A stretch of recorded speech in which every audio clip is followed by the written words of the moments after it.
Chapter 245 Nightmare ripped open the last remaining hut with his razor-sharp claws. Although Nightmare wasn't as tall as a full-grown dragon, he did stand nearly 9 feet tall. Oh my god. No no no no no, the two lieutenants stumbled backward in fear. Nightmare moved his head closer to the two lieutenants. The hot smoke coming out of his nostrils brushed past the two lieutenants. Like many other bandits, they peed themselves. They never thought they would see a dragon this much closer. The fire reflecting on its crimson-red scales made him more terrifying. Let's go for a ride. Nightmare's rage-filled growl almost made the two lieutenants faint. He swept the two bandits off the ground before flapping his red wings to take off. The wings sent a shock wave that was powerful enough to put out the fire around him. Nightmare flew higher and higher into the sky. Realizing how high they are in the sky, they stopped struggling under Nightmare's clutch. If they were to be put down by the dragon, they couldn't even imagine the output. Where are you taking us? Nightmare didn't answer as he continued to soar through the sky. After flying for another 10 minutes, Nightmare started to descend. The bandits expected the dragon to bring them to the sect, except the dragon brought them to the middle of the forest. Although they were flying for only 10 minutes, they crossed several kilometers. Everywhere the bandits turned, there was nothing but trees. The thick canopy barely let the light through, hence their surroundings were dark and gloomier. The moment Nightmare released them, their instincts to escape kicked in as they tried to crawl away. However, an invisible force prevented them from moving any further. Soon the force lifted them up in the air. The bandits hovered in the air while Nightmare began to interrogate them. Tell me where Quinn is and he'll grant you a quick, painless death, or he'll slowly roast you two like chicken and eat you. Nightmare's body began to glow more and more, indicating the dragon's flame forming inside his body. He's in Royal Land meeting someone? That's all we know. Nightmare was slightly taken aback by surprise. He never expected the two lieutenants to break so easily. The bandits he interrogated before either tried to fight him and died or never answered him until Nightmare roasted them alive. Ever since Jack was found dead, he was hunting the bandits day and night. He blamed himself for not being there when Jack was murdered. The guilt drove Nightmare crazy. After decimating many bandits' camps in the forest around the sect, Nightmare finally found the leader of these bandits, Quinn. Considering they had no leads whatsoever in the murder of Jack, Nightmare targeted the bandit leader who's responsible for all the bandit camps around the sect. He wanted to find the murderer before Gaia comes back. Jack was an annoying little brother to her. The whole sect was afraid of telling Gaia about Jack's death. Including Nightmare, everyone knew she would go berserk. His death affected the entire sect more than anyone would imagine. Jack was one of the disciples who never left the sect even when the sect was on the verge of closing. He was loyal to the core. Nightmare stared at the two bandits for a few seconds. The look in their eyes told Nightmare that they weren't lying. Please let us go. Please, the bandits begged Nightmare to let them go. If it was before Jack's murder, Nightmare would have found some mercy in his heart, but after he saw Jack's body, he felt no mercy for kings like bandits. The more he grew, the more he understood the meaning of Ghost and Gaia's words. They always told him to be ruthless and unforgiving. After Jack's death, he realized why. There was someone in this world who was ruthless enough to kill a kind, loving person like Jack in cold blood, so he knew what this world would do to people like Ghost, Gaia, and him. No, Nightmare sent a puff of hot breath towards the flowing pirates. The bandits tried to wiggle, but the hot breath melted them in a blink of an eye. Even their bones falling onto the ground were partially melted by Nightmare's breath. He felt no pity for the bandits.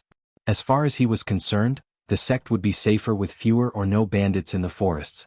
With another flap, he took off into the sky. It was time for him to return to the sect. Except for a few black clouds of smoke coming out from the forests, the mountains of the Sunrise sect looked calm and beautiful. Have we reached the sect yet, Felix? Diana was sitting on seat edge of the carriage with Ethan by her side. We will soon, my lady, the old man driving the carriage said with a chuckle. This was the 10th time she had asked the question. After asking the old man, she opened the window to see the view outside. What she saw outside mesmerized her and Ethan. The last days of winter always had a calming beauty to them. The roads were previously blanketed by snow, but now, there were more puddles along the road than snowbanks. The little sprouts coming out of the snow-covered trees seemed like little babies waving at them. The sound of birds chirping sounded louder than the wheels of the carriage itself. Perhaps charming was the name to the effect the birds provided for them. Is it me, or does the carriage feel less bumpy? Ethan asked.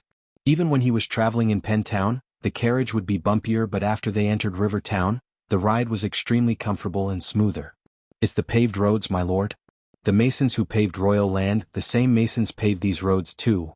Oh? Ethan was pleasantly surprised. Unlike Diana, he had little idea about the sect's current state of affairs. Diana did say the Sunrise sect was not as declined as before, but he never expected the sect could afford the masons of royal land. Wow, wow indeed, Lord Winston. My friend's niece recently got into the sect. She tried to get into the Morning Star first, but the teachers who came to oversee the selection rejected her. The little girl was pretty heartbroken. Every time Ethan travels with Felix, the old man would make his ears bleed with stories, gossip, and all sorts of things. Most of the time, Ethan would pretend to be cultivating or just nod without paying any attention to the old man. However, now he was genuinely interested to hear everything about his son's sect. Couple of my buddies who often travel to the Sunrise sect recommended it to my friend. I don't know how, but he convinced her daughter somehow to apply for the sect, and now every time he sees my buddies, he would take them to free meals. Why? Ethan asked. The old man turned back for a moment, sensing the genuine curiosity in Ethan's voice. It made the talkative old man even more talkative. You see, my lord, the girl was at the formation core stage when Morning Star rejected her. It wasn't a surprise, considering those people only take the best of the best, and the girl certainly isn't one. Formation core at age 20 is mediocre at best. However, after joining the Sunrise sect, she reached the body refining stage level 5 in just 3 months, and that's on par with some of the talented noble kids. Apparently, all the disciples in the sect are getting free pills and potions to help with their cultivation. I mean, many nobles are lining up in the sect to buy those things, yet the disciples getting them for free. The old man paused for a second and went on. The sect has to thank Ghost for their change of fortune. I don't think another 5-star alchemist would be willing to give his pills and potions for free, even if they were his brothers and sisters of the same sect. His words about Michael put a smile on Ethan's face. Have you seen him, Felix? No, my lord. But I heard great things about him. Do you want to hear it? Yes. I mean, it's to know more about figures such as him. Ethan quickly hid his jumpiness. Wanting to pour out the stories in him, the old man didn't notice anything weird about Ethan's curiosity. Stop. Just as the old man was about to talk about Ghost, they heard a shout as the old man stopped the carriage quickly. Diana slightly put her head outside the window to see a young man in a full black uniform walking towards them. The young man's black dress kinda resembled the dress her son wore. Soon, the security carriages following Ethan's carriage came to halt as soldiers of the Winston family surrounded Ethan's carriage as they were trained. Yet, in front of 30 guards in full armor, there was no fear in the young man's eyes. What's all this? The young man asked Felix, his voice neither arrogant nor afraid. Instead of letting Felix sort everything out with the young man, Ethan himself stepped out of the carriage. Only after seeing a core-strengthening level 8 cultivator, the young man's calm expression changed. Kid, why did you stop us? Ethan asked. How may I address you, sir? It's Lord Winston of the Proud House Winston. We are going to meet with Sunrise sect leader Claire, one of the guards answered the young man. With all due respect, Lord Winston, the sect is closed to outsiders. Sect leader Claire and Nightmare's orders, closed? What? Ethan asked with a confused face. He wondered what made them close the sect, as it was pretty unusual for a growing sect to close their doors on outsiders. Recently one of our brothers was killed in the vicinity. Until we find who was responsible for such evil deed, the sect is closed. Roar. The young man stopped talking as the Winston soldiers immediately retrieved their weapons after hearing a thunderous roar. Even Ethan clenched the sword hilts on his waist when he heard the roar. A few seconds after the roar, a huge shadow cast down on them, darkening the area. What the? Ethan's jaw dropped as he looked up at the sky to see a dragon descending. Dragon. Protect Lord Winston. Dragon attack. Holy gods. The guards immediately surrounded Ethan and the carriage with the swords in their hands. Felix the old man was as pale as a white paper looking at the dragon. When the dragon landed on the ground, Ethan saw its crimson-red eyes staring at everyone. Stand down, the young man shouted at the guards before they could do something stupid like attacking a freaking dragon. Who are these people? The dragon's voice made the guards even more terrified. You've grown, little dragon. Nightmare's vertical slit pupil became rounded when he heard a familiar voice. He stared at the carriage standing on his 2 legs. Lady Diana. Dien, go inside, Ethan ordered, but still, his wife stepped outside the carriage with a smile on her face. Lady Diana. Everyone was stunned to see the dragon tilt its head looking at Lady Diana. Gently brushing off Ethan's hand, she walked forward with no fear in her heart. Michael's action will be resumed in the Chapter 246. The Winston family soldiers tried to stop Diana from walking towards the dragon, yet their efforts were in vain. Ethan didn't stop her but followed her behind. Although the dragon's physique and innate ability would give the dragon an edge if they battled, he was confident enough in his strength to defeat the dragon if it tried to harm them. "Relax everyone, I know him," Diana waved off at the guards to lower their weapons. Taking a few more steps, she came closer to the point where Ethan could sense the heat radiating from the dragon's body. They both looked up. In Ethan's eyes, there was a mix of amazement and caution, while in Diana's eyes, there was nothing but kindness and warmth. She reached out as Nightmare gawked reluctantly for a moment before slowly lowering his head to graze her hand with his face. The soldiers were stunned to see Diana tame such a majestic, terrifying creature. "Good dragon," Diana gently stroked Nightmare's scaly head. Somehow her presence made him calm. "I guess you can go be on your way to the sect then." Realizing Nightmare and the woman know each other, the young man stepped aside from the paved road.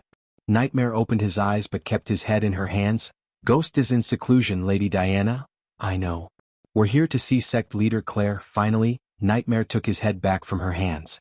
He stared at the 4 carriages standing behind Diana as well as the core-strengthening man who Nightmare guessed Diana's husband for a few seconds. "This is my husband, Ethan Winston." "Ethan, meet Nightmare." "Pleasure to meet you, Lord Winston." "The pleasure is mine." Ethan was surprised by the dragon's behavior. Many would describe a dragon as ruthless, deadly, terrifying, and many other adjectives, but polite would not be one of those words. However, the dragon in front of him spoke in such a cultured manner. After being forced to sit in all the classes conducted by the elders, Nightmare shed some of the bad habits he picked from Gaia. For instance, giving respect to those who deserved it and conduct in a respectful manner. For a couple of weeks, the disciples were terrified to sit with a dragon or to see him, but after a while, they treated him like one of them. But it didn't mean they weren't afraid of them, they just accepted to live with him. "Follow me," Nightmare took as the force of his wing flap pushed back many guards and made the horses even more terrified. It took them a few minutes to calm the horses before starting to follow the dragon. "You conveniently forgot to mention he has a dragon, Dien. Then I wouldn't have seen the look on your face," she giggled. Looking at his wife being happy after a rough couple of days, he was glad he decided to come here. The paved road made following the dragon much easier, even going up on the mountain never felt bumpy or difficult. Eventually, when they reached the flat land, they began to see more black uniformed disciples around the area. Some were playing in the snow, some sat under the trees cultivating, some were carrying bags that looked heavy. Other than the disciples, it was the buildings and the construction sites that surprised Ethan the most. He could tell these buildings were built in dwarven architecture as the base and modified a little. Each building was surrounded by either a garden or garden with a fountain. Instead of cutting down all the trees, they built the buildings without destroying the trees around them, which was the real beauty of the sect. Regardless of the winter, he could see the construction works going on at full speed.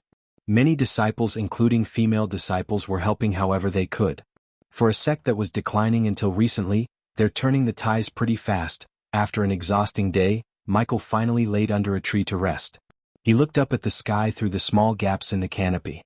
The sky was filled with dark rain clouds. The thunderclaps indicated the arrival of a heavy downspout. Rain was the last thing he wanted in this godforsaken rainforest.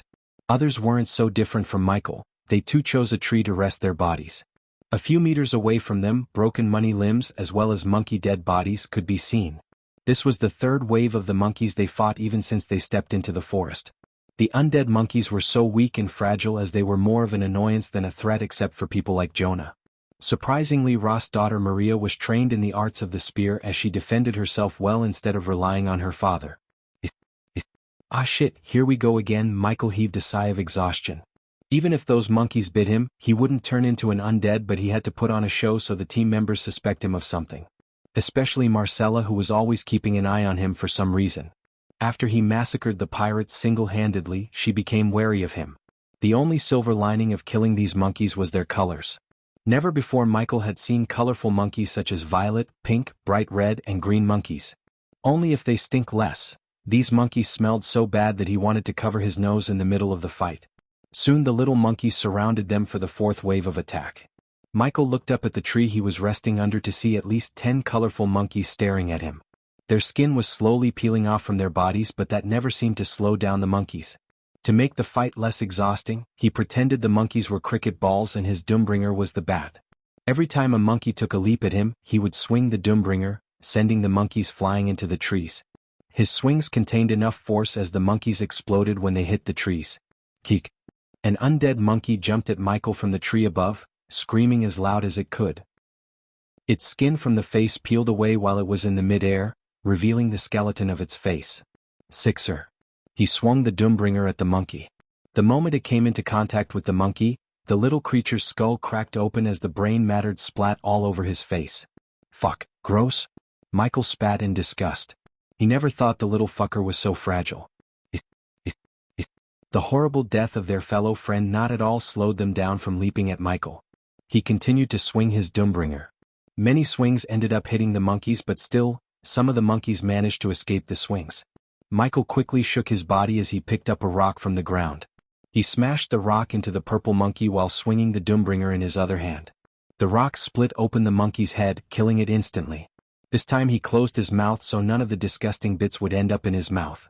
Just like in the Netherlands, the black goo oozed out of the dead monkey's body. Marcella was standing on a branch.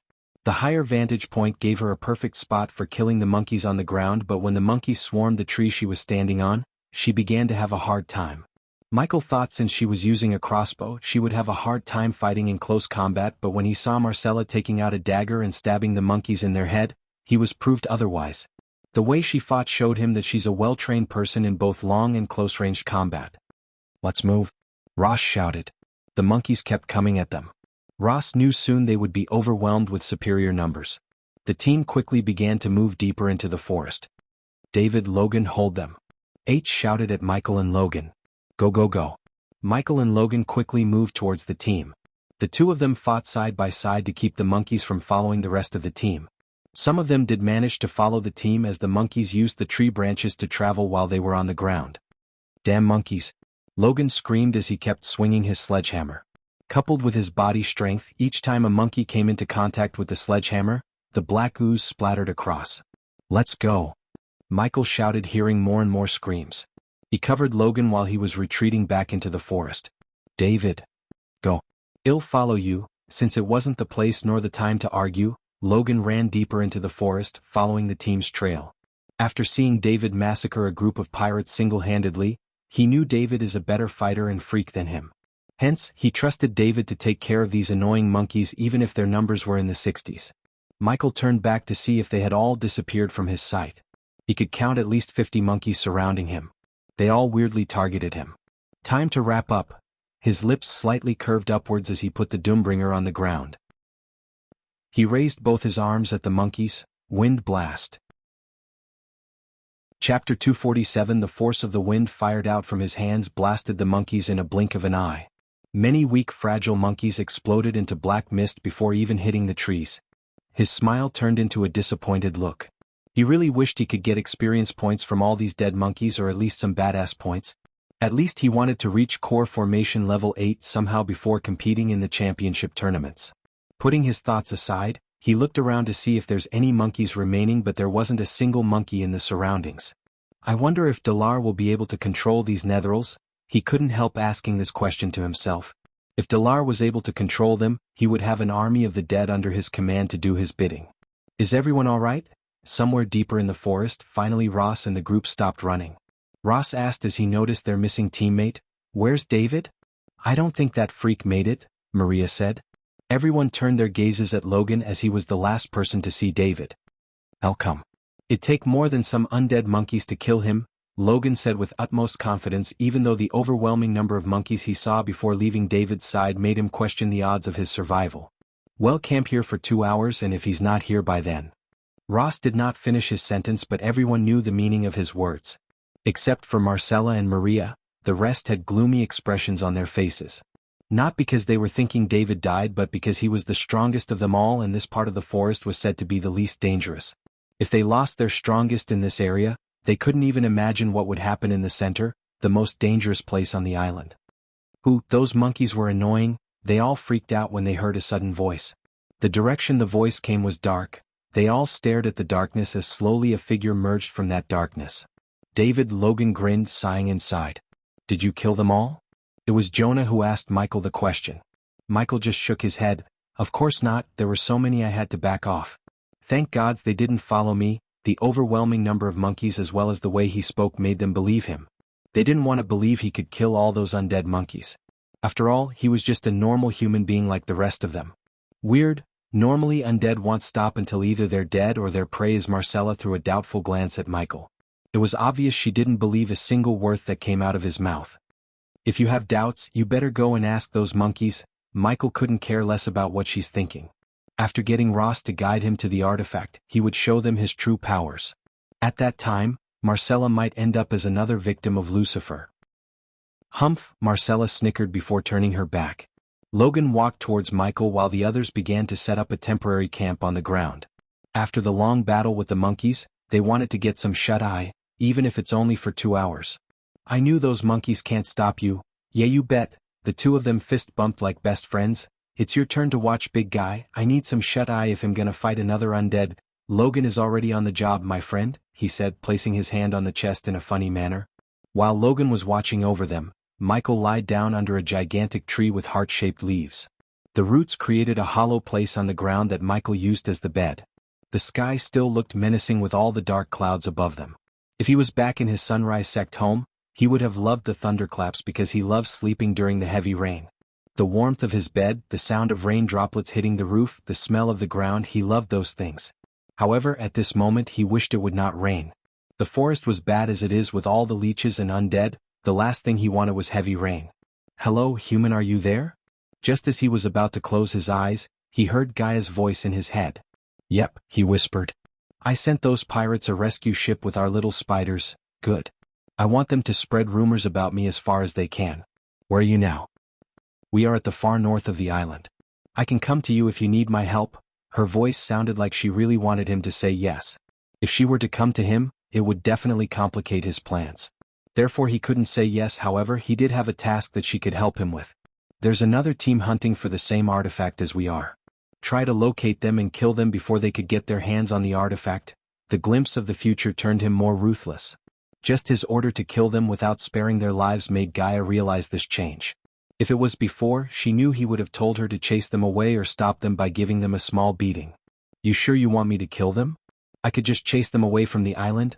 They came into this hive of undead searching for that artifact, so we can't expect them to back off unless you can do something that really scares the shit out of them more than the undeads themselves. You think you can pull something like that? For a few moments Michael heard no answer from Gaia. Do what you want, just keep them from reaching the artifact before me. Will do, just put one of those drone thingies into the interlinked space ring.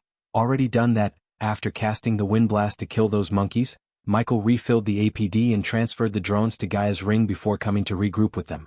Contact me when you're done with them. What's happening on your end?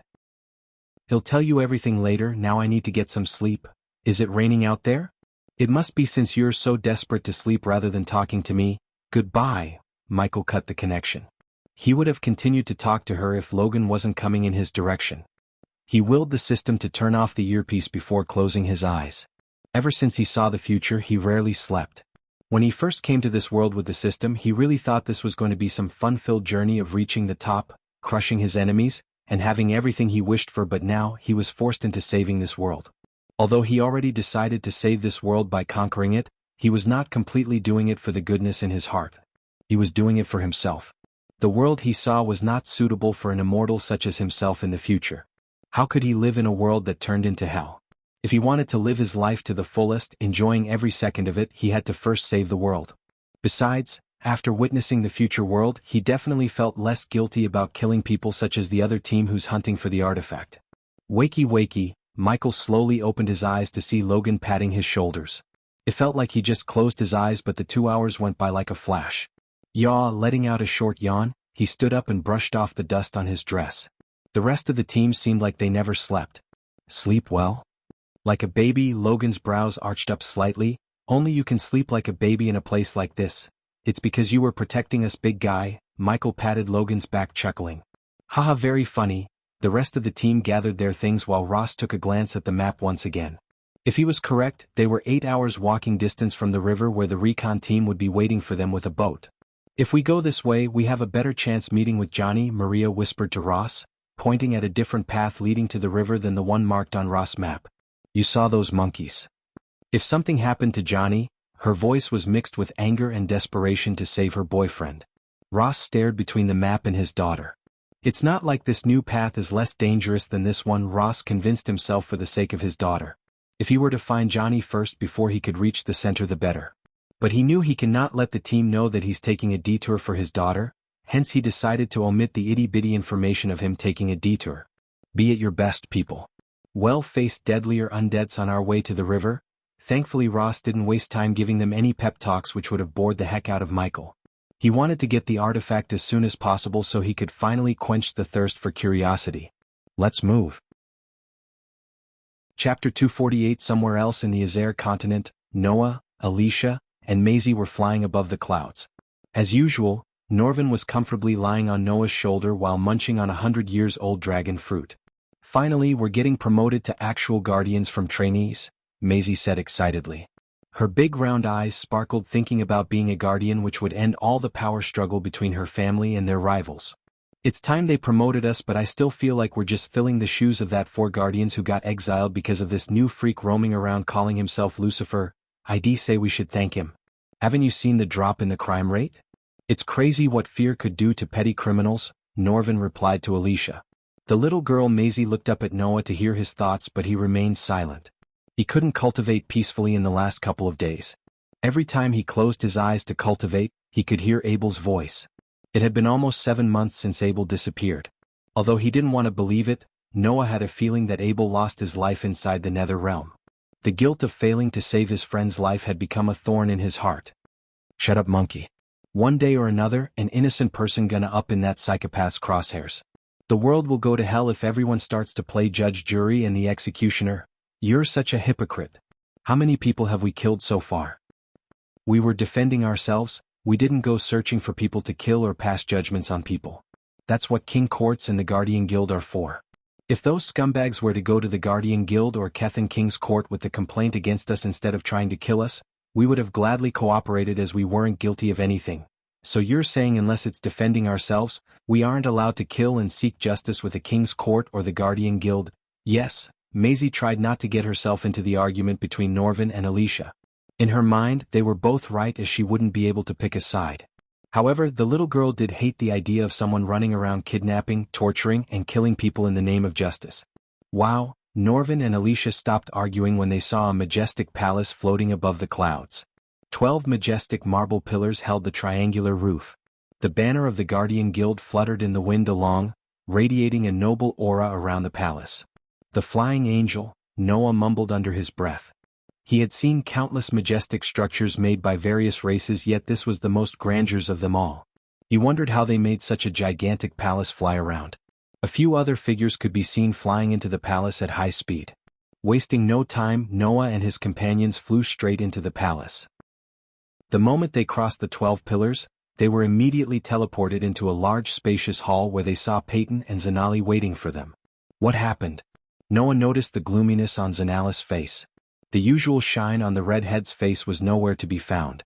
Aside from Zanali, Peyton also looked very serious. The Guardian Prophet is on her way here, Peyton whispered, although there were only a handful of people standing in the hall. Who's she? Some kind of fortune teller? Norvin tilted his head, bewildered. Thought. Ouch, Alicia slapped the back of Norvin's head. Shut your mouth, damn monkey. She's someone who's extremely important to the guild. Apparently, the last time she came out of seclusion was 50 years ago to help the Guardians put an end to Zullo, the necromancer. If she's coming today, it must be something extremely important. Only Noah seemed to know who Zullo is, while the others had a confused look on their faces. They kept gawking at Noah and Peyton for either of them to explain, except they didn't utter a word. Soon, more and more Guardians arrived in the hall. Some were even at the soul refining stage. No matter how powerful one was, they all seated themselves on the ground, waiting for the Guardian Prophet to arrive. The Guardian Prophet has entered, the flying angel. Suddenly a gentle voice echoed through the hall as the ground itself began to tremble. They all noticed the floor at the hall's very front rising to form a stage. Come on, Peyton gestured at them to follow her. They all followed Peyton to sit at the very first row in front of the stage. No one in the hall uttered a word, even a pin-dropping sound could be heard crystal clear. As they were waiting for the prophet, a heavy wind appeared in the hall out of nowhere. The howling sound of the wind slowly turned into a soul-soothing melody as an orb of light emerged above the stage. Gradually the light disappeared, revealing a wrinkly old woman in ragged clothes. Her white hair was messy just like her brown robes. One would not believe she's such an important person of the Guardian Guild, as she looked no different than a beggar. But none dared to utter any words in her presence. A few seconds after her appearance, everyone's brows slightly arched up. No matter how hard they tried to sense her cultivation level, they were unable to see it. The old woman stared at the people sitting in front of her before raising her hand. Ah, Noah heard Norvin grumble as he himself felt a sharp pain in his hand. He looked at the place that was hurting to see blood flowing out of a cut from his right hand. The wound looked like someone cut him with a sharp blade. Every single one of them had the same cut on their hands. It was obvious the old woman was the one who cut them. They wondered why. The blood spilled from their hands flew above the old woman, forming a blood orb. Slowly the blood orb descended on the old woman's head. Many thought the blood would drench the old woman, but the blood was completely absorbed through the messy hair into her head. Ish! The moment the blood orb disappeared, the old woman screeched like a canary. Her cry made many guardians close their ears. Stay still. Just when some of the guardians tried to run towards the old woman, the same voice that announced the prophet's arrival appeared again. This time the voice didn't sound as gentle as before. Followed by the old woman's screech, her pupils slowly moved back into her skull. In a couple of seconds her eyes completely turned white.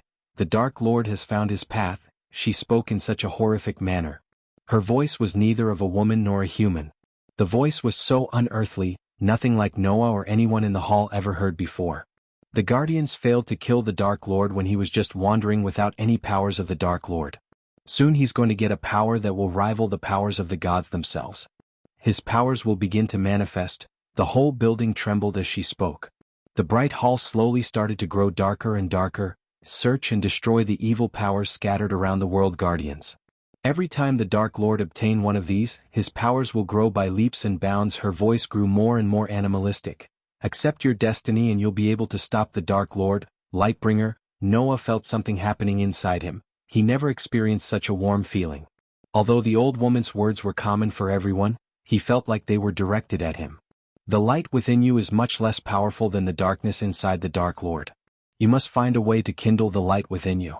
Only then you'll match the Dark Lord's power. Until now, Michael never received any powers that solely belonged to his future self, the Dark Lord.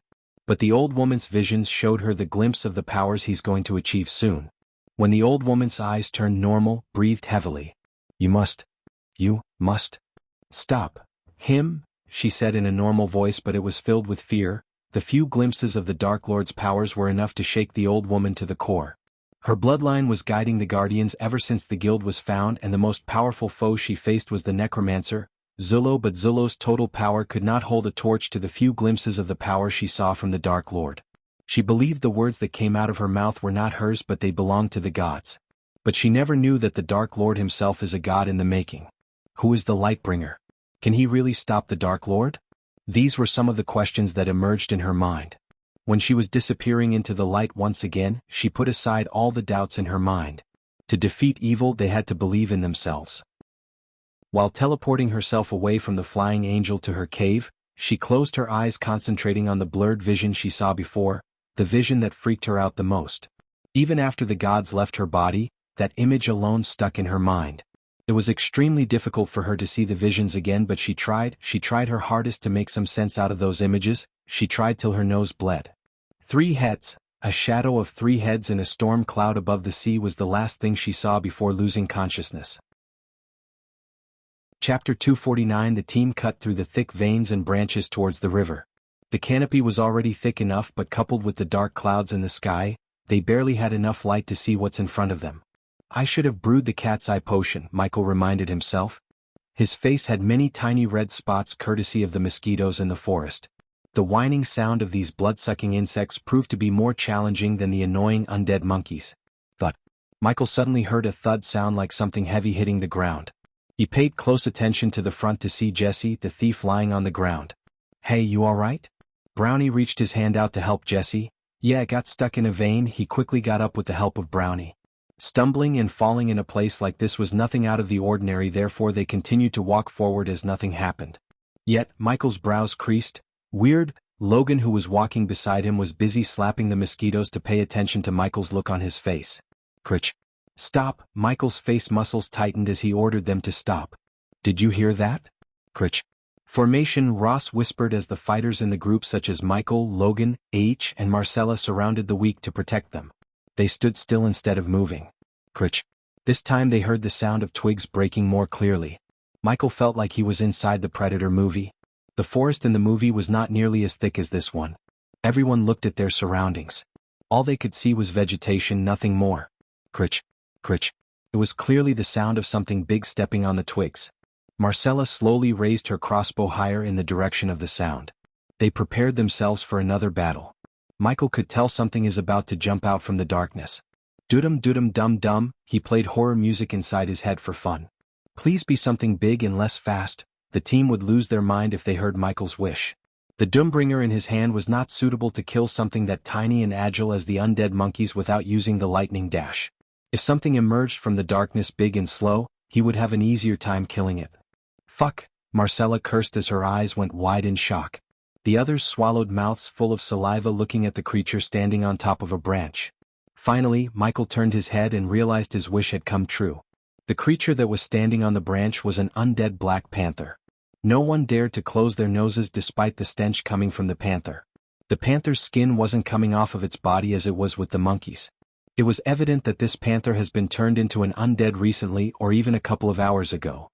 If it wasn't for the stench and the lack of pupils, they wouldn't have assumed the panther to be an undead. Unlike those monkeys, it didn't mindlessly leap at them to attack but jumped from branch to branch as it was studying their strengths and weaknesses. What's it doing? Logan whispered. Don't make any sudden movements, Ross whispered while holding his silver scimitar tightly. He also moved closer to Maria so he could protect her when the panther starts to attack them. Let's back away slowly, H whispered before slowly taking one step at a time. Growling, the panther growled as their bodies went stiff, thud. Finally, the panther leaped down to the ground from the tree branch. Looking at the team, the panther bore its teeth menacingly. Come on kitty kitty, Michael raised his Doombringer as the panther scratched the ground with its paws. Growling. Suddenly the panther leaped at them. Its drool splattered across the ground, permeating even more stench. Due to the lack of pupils, they were unable to guess its target. It looked like it was targeting Michael, but just when he was about to attack, the panther changed its target to Logan. Michael swung his Doombringer but he missed it by an inch. The Doombringer brushed past the panther's head while it lunged at Logan. Fortunately, Logan had a quick reflex as he raised his sledgehammer to prevent the panther from taking a bit out of his neck. I don't have a clear shot, Marcella shouted, trying to get a good shot at the panther. Logan and the panther rolled on the ground. The panther was trying to bite him while Logan was trying to push away the big cat on him. Don't move, Michael yelled at Logan. He held the sledgehammer that stuck between the panther's jaw even tighter. Boom. This time Michael didn't miss. His Doombringer's blunt head struck the panther's rib cage. The panther went flying away from Logan. It then hit a large tree before falling down. The tree the panther hit trembled due to the force. Whoosh, whoosh, whoosh. Marcella used the opportunity to shoot bolt after bolt at the panther. Although every single bolt hit the panther, none could penetrate the thick skull of the panther. Growling. The panther growled again. The Doombringer caved in the panther's rib cage. When it stood up, black fluid started to ooze out of the wound, yet it didn't slow down the panther's movements. With a forceful push to the ground, the panther leaped into the air. Everyone raised their weapons to defend themselves when they saw Michael also leaping higher into the air. Their jaws almost dropped to the ground in shock. Even Ross' eyes went wide. What the fuck? Logan's eyes looked like they were about to pop out from the sockets. His mind couldn't figure out how David could jump so high with that heavy weapon in his hand. Ding. Congratulations to the host for successfully being a badass. The reward is 700 badass points. Ding. Congratulations to the host for successfully being a badass. The reward is 1000 badass points. Boom. In the midair, Michael and the panther clashed. Michael swung the Doombringer with all his strength. The Doombringer struck the panther's back, but it wasn't without a cost. Before the attack could sink in, the panther headbutted Michael in the chest. Everything happened so quickly, the team only saw the panther hitting the ground after getting struck by Doombringer and Michael flying into a tree before hitting the ground. Shit. Logan wanted to help David, but in a blink of an eye, the panther stood up with its spine sticking out of its back. It lunged at them. Fortunately, it was not as fast as before because of the broken spine. The APD quickly injected a healing potion into Michael's bloodstream, healing the wounds as well as easing his pain. Even after he was completely healed, he didn't stand up to join the fight. If he did otherwise, they would definitely suspect him more, as a normal human being would not be able to stand up after taking such a blow. Jumping into the air was already pushing his luck, but the 4,000 badass points were worth the risk. While lying on the ground pretending to be injured, he stared at the fight happening a couple of meters away from him. The more he watched the fight, the more he realized the threat within the team. On the other side, Logan was swinging his sledgehammer while Marcella fired bolt after bolt at the panther. After seeing the endurance and the strength of its body, the others backed off from the fight, leaving Marcella and Logan to deal with the panther. If any of them tried to attack the panther with a sword, they knew they would be killed in a second. Experienced fighters such as H and Ross took an occasional slash at the panther. Their experience was evident to Michael. The two guys slashed at the muscles joints connecting limbs, further slowing down the panther. The more time went by, the worse the panther looked. Countless bolts sticking out of its body and the black fluid was oozing out of the wounds. Since the panther's speed significantly slowed down thanks to Ross and H, Logan was able to land heavy hits on the panther. "Aw!" Michael noticed Logan letting out a battle cry. His muscles flexed out, each muscle had perfect definition, especially his biceps that were bigger than many people's thighs. "Finally something interesting," Michael mumbled. He fixed his eyes on Logan, who's fighting more and more violently. It seemed like he entered a berserker mode. Thud, thud, thud, thud. The panther was getting pounded by Logan left and right. No matter how much black ooze spattered on his body, Logan did not slow down. He kept beating the black panther all over its body. "Hit its head, idiot," Michael rolled his eyes. If Logan had landed those hits on the panther's head, its head would have split open by now, ending the fight. He wanted to rest until they finally killed the panther, but he had to intervene before the team got slaughtered by the new threat that only Michael knew about. "Go for its head." Marcella screamed at Logan, looking at the panther's vulnerable state. "Cut off its limbs." Ross shouted at H before dashing towards the panther. The two experienced fighters in the team worked together to cut its limbs. While Logan was going berserk on the paw nether, they slashed at its limbs as strong as they could. Growling, the panther growled when Ross and H cut off the 4 limbs. The two of them pushed their limit to move fast and cut off its limbs. "Aw!" Logan roared loudly before bringing down the sledgehammer onto the panther's head. The moment the sledgehammer collided with the panther's head, it cracked open the head like a coconut. The brain matter exploded into a black mist. Finally, the team was able to heave a sigh of relief looking at the panther stops moving. Chapter 250. Gradually Logan's flexed muscles went back into his body. He was breathing heavily when he saw David standing up. Apart from a few splashes of red blood and black goo on his robes, he looked perfectly thin in Logan's eyes. The same couldn't be said to Logan himself, as he wanted to stop fighting the urge to faint. Logan bent down, clenching his knees to support his body from falling down. The rest of the team was too spent to gawk at Michael in surprise. "Keep your shit together, big guy, we have one more thing to take care of." Michael gave a shot pat on Logan's shoulder before walking towards the rest of the group. On his way, Michael picked up a crossbow bolt from the ground. They all wondered, "What's he doing, Bam?" Their bodies again tensed up when they saw Michael lift Jesse by his neck and slam him against a tree. The tree trembled as leaves and twigs blasted away by the force. Marcella immediately raised her crossbow at Michael, while the others also had serious looks on their faces. "What the hell are you doing?" H shouted. Instead of answering, Michael just stared at the masked face of Jesse for a few moments. "What?" Jesse tried to speak, but words barely escaped through against Michael's clutch. Did anyone notice that the Black Panther never targeted Jesse or attacked him? They were all confused by Michael's question. In the heat of the battle, they never noticed anything weird. He stayed out of its target range, so what? Marcella growled, refusing to let Michael manhandle Jesse like this. She knew and trusted Jesse more than Michael. Giving no answer to Marcella, he just ripped off Jesse's cloth covering his arm. The moment H and everyone saw Jesse's right forearm, they took a step back from him. Marcella's eyes went wide as her body jerked in shock. Jesse's forearm had a 2-inch diameter circle bite mark. The area around the mark was riddled with yellow and blue veins. "It's nothing," Jesse mumbled. He was already infected when the battle started. That was why the panther never targeted him. That was why he was stumbling on the way. The first thing that raised the suspicion on Jesse was when he stumbled down. If Jesse was here, it was obvious he's an expert thief. Otherwise, Ross or H wouldn't have hired him. A single misstep would cost a thief's life, hence they train themselves to take each step with utmost care no matter where they are. For an expert thief like Jesse, falling down clumsily was pretty unusual. The next thing was when the team fought the panther. Although it focused its attacks on him, Logan, and Marcella, it never seemed to target Jesse.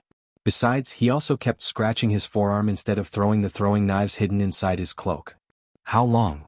H asked, gently patting Michael's hand, wordlessly telling him to loosen his grip.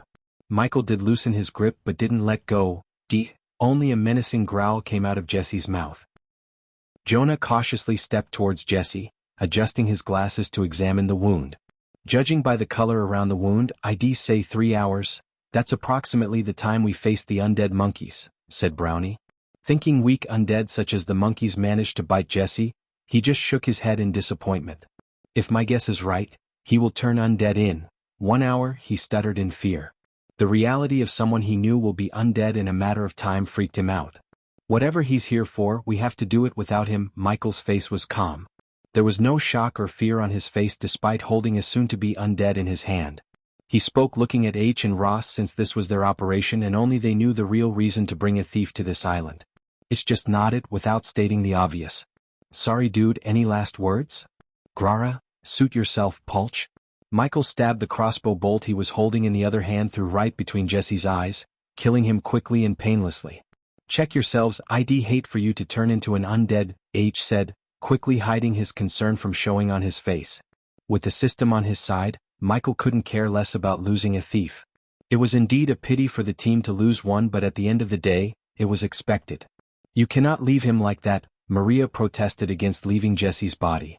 We don't have time to give him a proper burial, Ross sighed, but the others showed no concern for Jesse's body. After all, Jesse died and it was just the mortal shell. It's the least we can do for him. Undead or not, he was a human being. Let's move. H ignored the protest of this naive young girl. Michael followed H behind. Although he trusted Gaia to find and stop the other team from reaching the center, he still didn't want to waste any time doing chores for this stupid girl. If you don't, I will. The girl stomped the ground. She looked extremely stubborn as she began to walk towards Jesse's body. The team stared at Ross while H clenched his teeth in frustration. Not only H but Michael also looked pissed. Unlike the rest of them, he needed to find the artifact the most. It was his real mission, not escorting them safely. Ever since they started the mission, Maria had been nothing but trouble. If she wasn't Ross' daughter, they would have personally kicked her off the ship. It's not a good idea to stay here any longer. The corpses might attract predators or even undeads. Jonah, the expert on undeads, warned them. He was already gawking around to see if there's any more undead creatures approaching them. Ross, H looked at Ross to knock some sense into his daughter. Maria were leaving. Ross tried to stop her but she just swatted his hand before he could stop her. I said I will give him a proper burial he deserves. You kidding me? We have to go before anyone else ends up like him. Finally Marcella said something that Michael approved of. This is not the time for stubbornness, Maria, Ross spoke in a grave voice. This is exactly the right time. How could you leave him like this, like he was some kind of animal? Would you leave if it was me? After this, the father and daughter began to argue. Michael was already annoyed at these two for delaying the mission. He paid no attention to the argument. All his attention was on his surroundings, but he could hear the argument heating up. While everyone's focus was on the father-daughter duo, he slipped behind a tree for cover. Fly, my little bird, he gently tossed the palm-sized drone into the air. The white drone transformed its surface into an army camouflage to blend with the forest.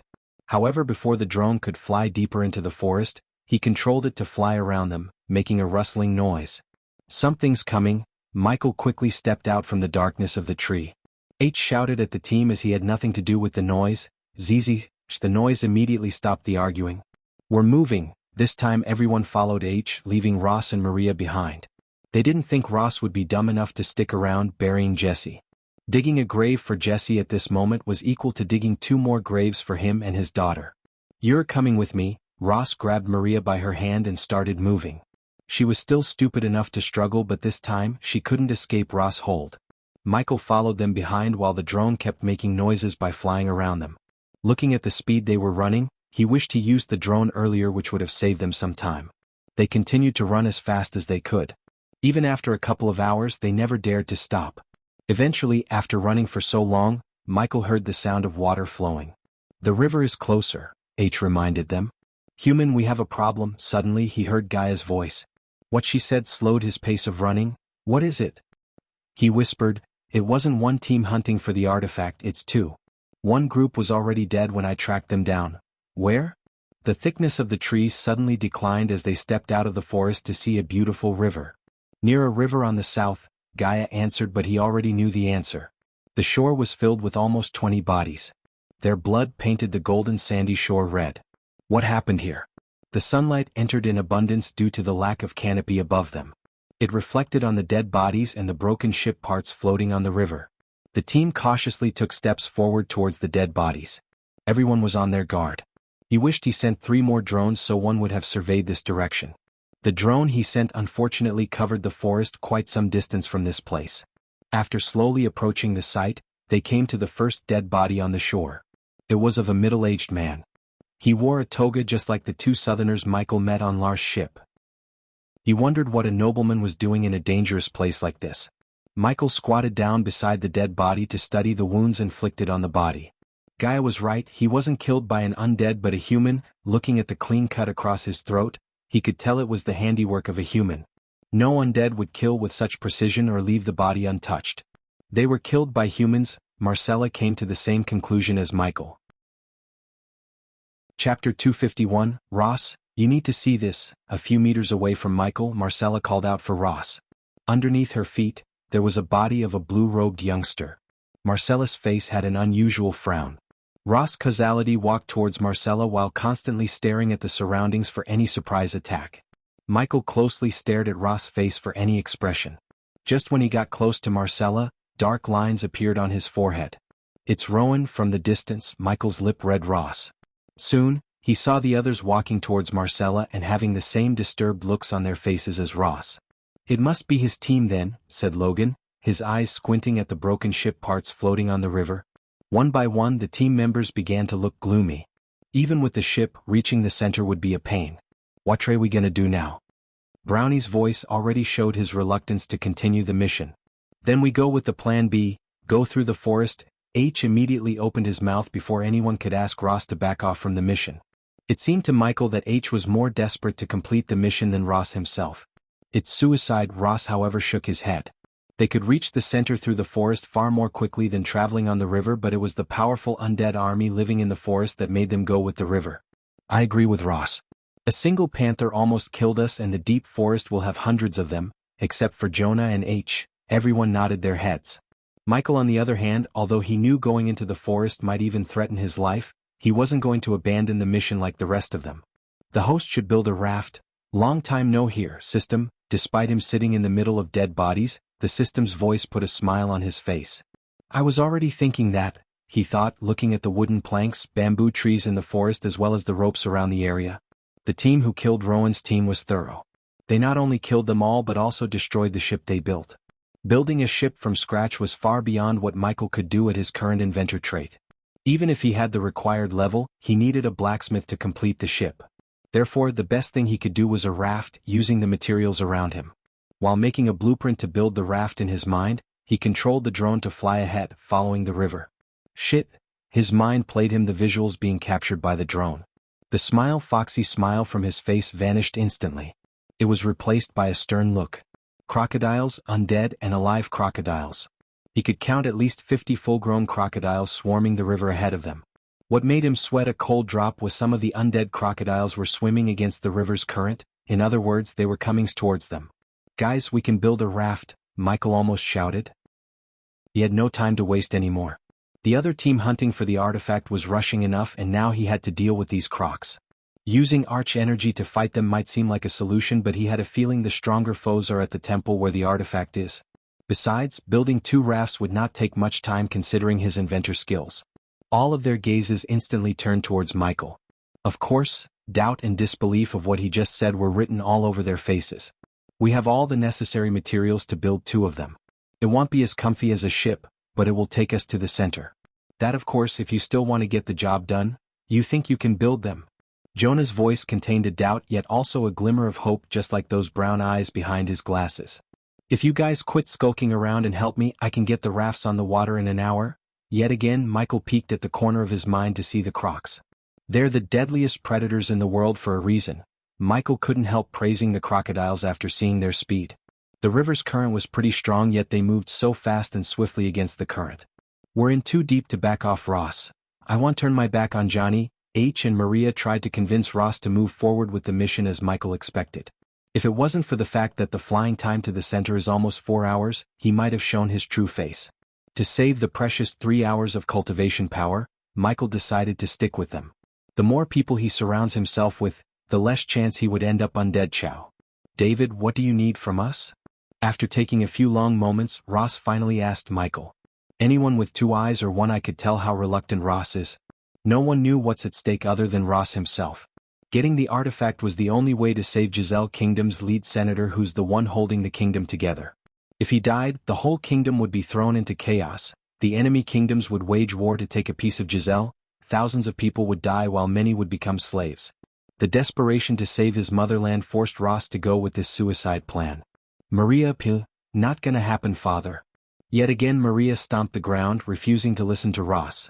She's stupid and stubborn as fuck. Her stubbornness truly surprised Michael. He had never seen such a stubborn and stupid girl before in his 2 lives.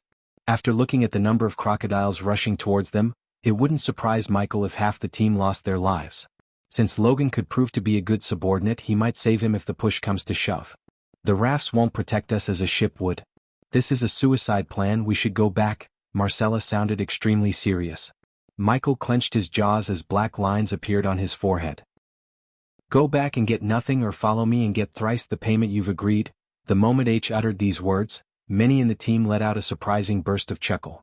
Their frowny faces showed a slight smile, a greedy smile except for Marcella.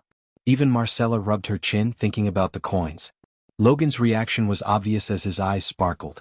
Although Michael smiled to pretend like he was intrigued by H's offer, somewhat he couldn't completely believe H's words. You sly fox, you don't believe everyone will survive, Michael snickered inside. He didn't loathe or get mad at H though. It was a logical move considering the risk of moving forward. If most of them died, H wouldn't have to pay them. What made Michael wonder was whether H would double-cross the survivors or not. I don't know about you guys, but the payday is worth the risk. In following H, Logan was the first to step towards Michael to help. While Ross was trying to convince Maria to back off, the others agreed with H one by one. What you need me to do? Logan asked. Get me as many bamboos as you can. Logan picked up a scimitar from one of the dead bodies before going into the forest. What about us? Brownie asked while Marcella and Jonah stood behind him. H was discussing something with Ross. Maria surprised Michael by digging graves for the dead bodies. Get the wooden planks floating on the river. Do it fast, who knows what lingers around this forest. Michael started to collect things such as ropes to start building the rafts. After almost 50 minutes of hard work, Michael finally finished building the 2 rafts. It's not a ship, but they will get the job done. The 2 bamboo rafts didn't exactly look like a typical raft. Each raft contained 3 layers of green bamboo. Michael also tied wooden barrels with the raft to make them float better. Since he knew about the upcoming threat, he used the wooden planks as the walls to somewhat provide protection against the crocs. In simple words, each one was a raft with 3 walls. He knew the walls would be destroyed by the crocs in a few moments after meeting them, but those few moments could save a life. He knew that the more people he had to fight the undead, the better his chance to obtain the artifact. H, Logan, Jonah, Marcella on one raft. The rest of us will get on the other 1 inch. This meant Michael, Ross, Maria, and Brownie would be on the same raft. He kinda wished Logan to be on the same raft as he is, but he doubted the raft could take the big guy and his sledgehammer along with him in the Doombringer. He'll go first. Michael walked towards the raft floating behind H's raft. When he jumped on the raft, it wobbled for a moment until he balanced himself.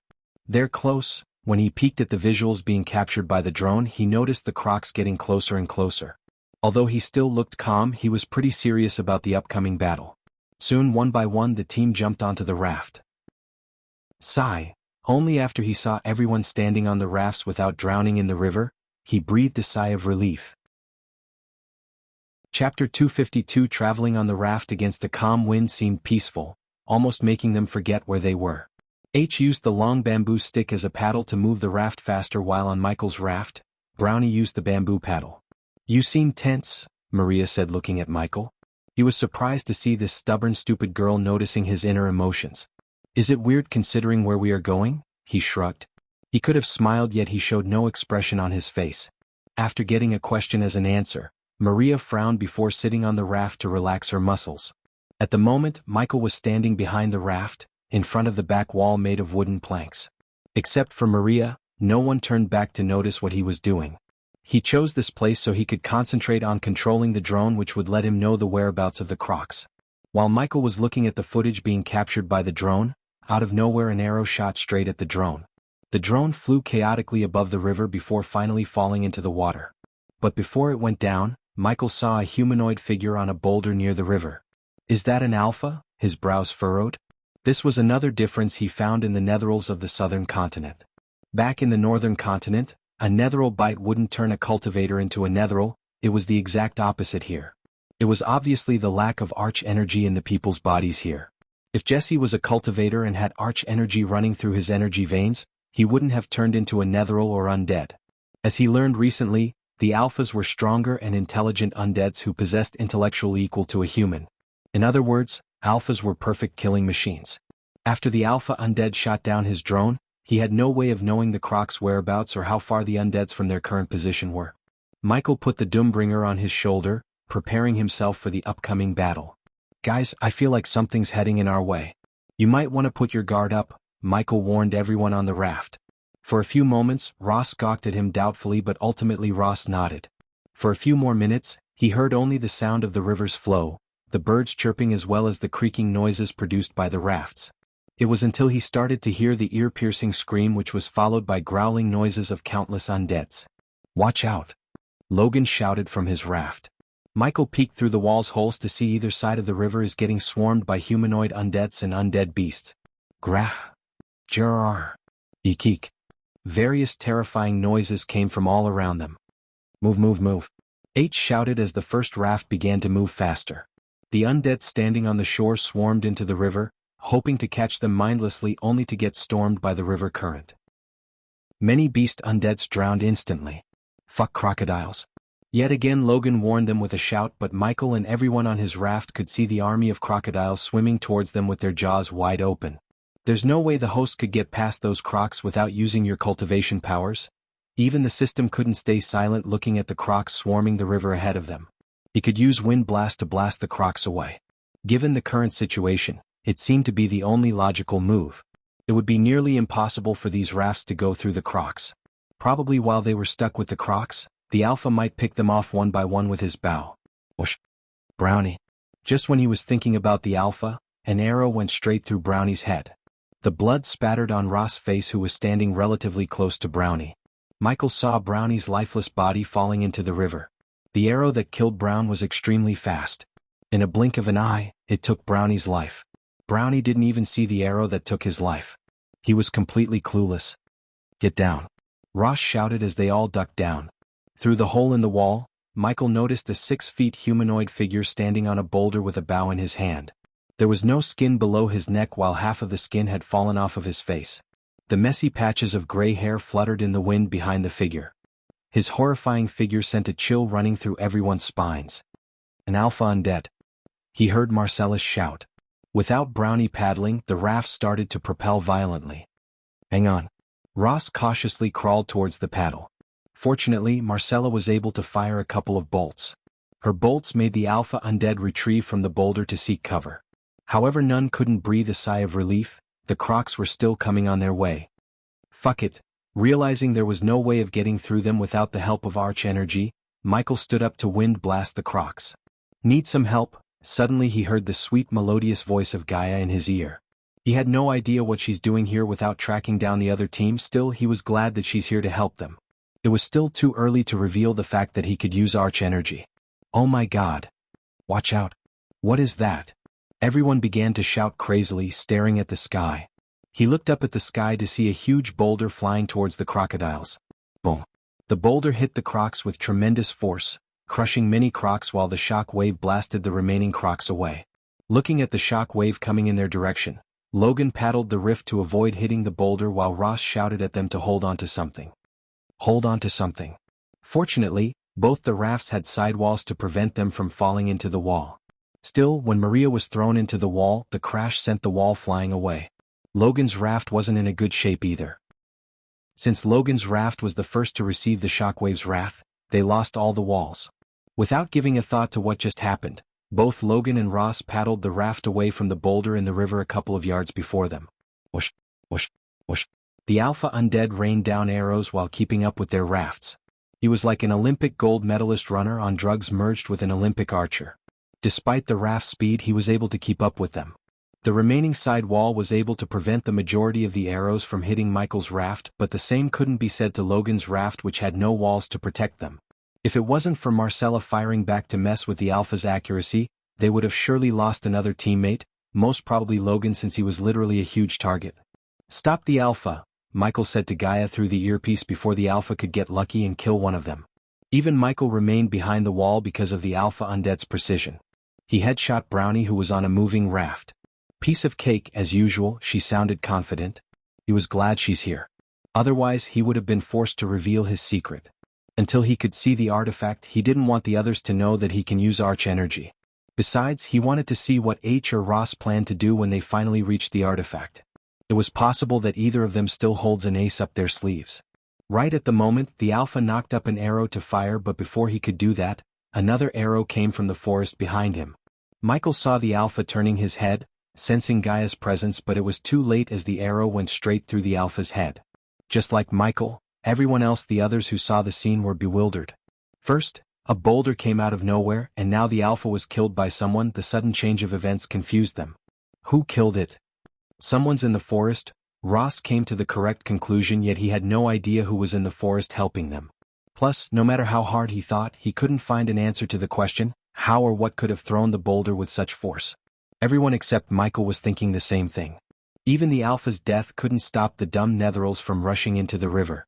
Unlike the Alpha, they had no brain function whatsoever, hence they ended up either drowning immediately or flooded by the river. They were not a threat, not at all. If they had the ship built by Rowan's team, or it wasn't for the Alpha and the crocodiles, this journey would have been a peaceful one and Brownie would have been still alive. He was a valuable team member as well as a great fighter. They needed all the fighters they could. Now they only had Logan, H, Ross, Michael and Marcella to face an army of undeads guarding the temple. "There are still some Alphas heading your way, let me take care of them," Gaia said. Chapter 253. The rest of the journey was peaceful thanks to Gaia killing the Alphas before they could attack the rafts. Judging by the frown on Ross' face, Michael could tell that doubts are rising in Ross' heart. "How long?" Michael asked Ross. He held the paddle bamboo in one hand and the map in the other. For a few moments he just studied the surroundings. If everything goes smooth, we'll reach the center in 3 hours. As far as he remembered, the river was running through the island's center, which meant they could reach the artifact sooner than later. The sooner he gets the artifact, the sooner he could return to dominate the southern continent as well as meet his new demon subordinate. "Are you hearing that?" Maria asked after everyone started to hear a faint humming noise. It was very faint, yet one could hear it if focused enough. Gradually H's raft moved towards the shore as Ross paddled the raft to follow them to the shore. "It's good to be on the land." Logan let out a heavy sigh of relief. Even Michael felt relieved to step out of the raft. "Follow my lead." Ross took the lead into the dark forest.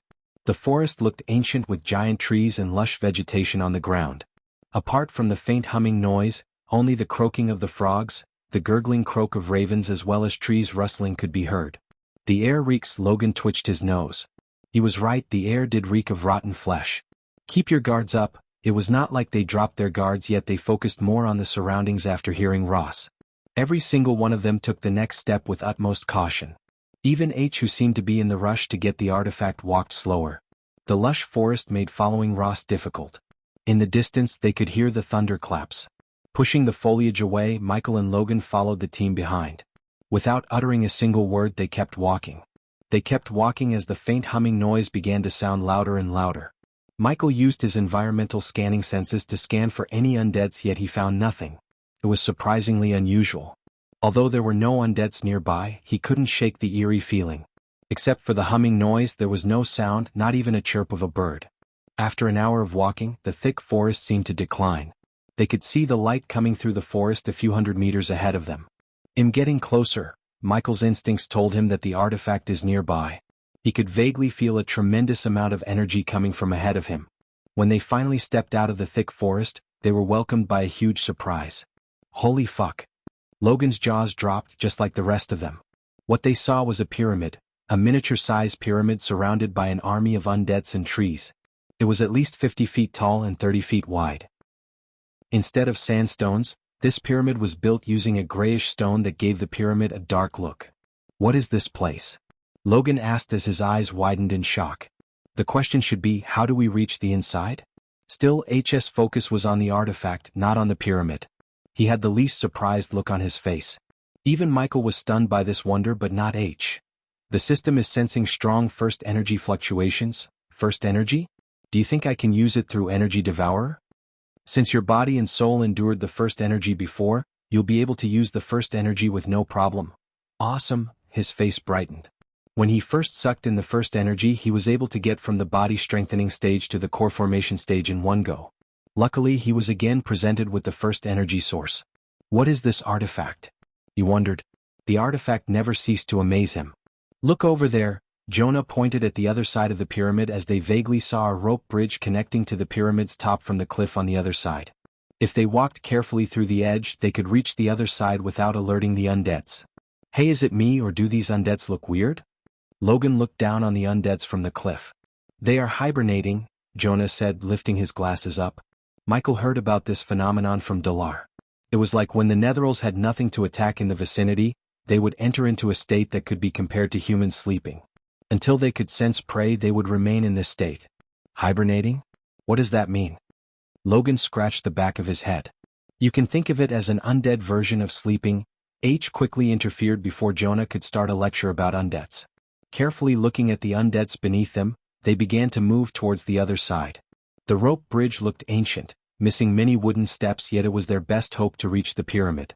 Human, have you reached the rope bridge yet? Yet again he heard Gaia's voice. It'll cover your backs. Michael let Logan and the team go first so he could talk to Gaia without them noticing.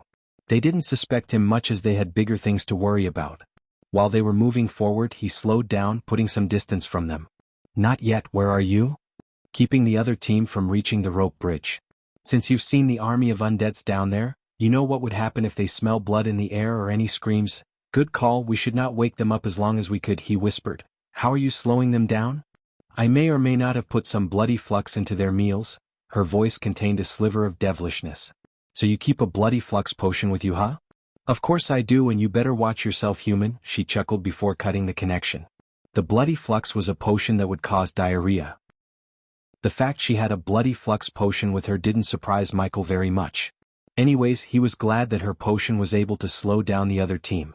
If they were affected by the bloody flux potion, he knew their combat skills would hit low, and even if they did try to fight them, which was very unlikely considering the hibernating undeads, Michael's team would have an easy time dealing with them. While they were walking on the edge, every single one of them did their best not to kick any pebbles down at the undeads. It was evident that if they woke one undead up, the whole army would wake up. It took them half an hour to reach the cliff on the other side. Except for Michael, none of them knew that the other team was hiding in the forest behind them. They are coming. Michael sensed the other team moving towards them with the help of the environmental scanning. Their movements were slow, probably due to the bloody flux. In a few minutes, Michael's team heard a voice coming from the forest. They quickly unsheathed their weapons. Stop. One by one, the other team members walked out from the forest's darkness. They wore gray hooded robes covering every part of their body. Even their eyes were covered by a black transparent cloth. However, the one who walked out from the forest last didn't wear similar clothes. He just wore black armor protecting his torso and brown leather breeches with black boots. His short golden hair was messy and his face was pale. Johnny. The moment Maria saw the young man, she almost shouted. Everyone's eyes widened in shock. Maria leaped at the young man, embracing him like there's no tomorrow. Maria, the young man hugged her back. I found you. Maria buried her head into his chest, ignoring her father's gaze. Michael noticed the black lines appearing on Ross' forehead. Johnny lifted her face slowly. Just when he was about to lock his lips with hers, Ross opened his mouth. What are you doing here? I could ask the same. Johnny sounded like he was too weak to speak. They all noticed this, but only Michael knew the reason. He also felt pity for these guys because it would have been damn hard for them to disrobe to let whatever inside them out. Did you kill them? Ross asked. His voice may not have shown the killing intent, but his eyes did. Kill who? Father, Maria tried to butt in, yet Ross' gaze was fixed on Mariah's boyfriend. Johnny creased his brows, looking confused. We didn't kill anyone. Johnny shook his head. It was them who killed Rowan's team, yet Johnny said otherwise. Michael knew either Johnny's lying, which was probably the case, or the cloaked figures killed them without Johnny's knowledge. It's obvious you reached this place before us, but what are you still doing here without going into the temple? Itch asked.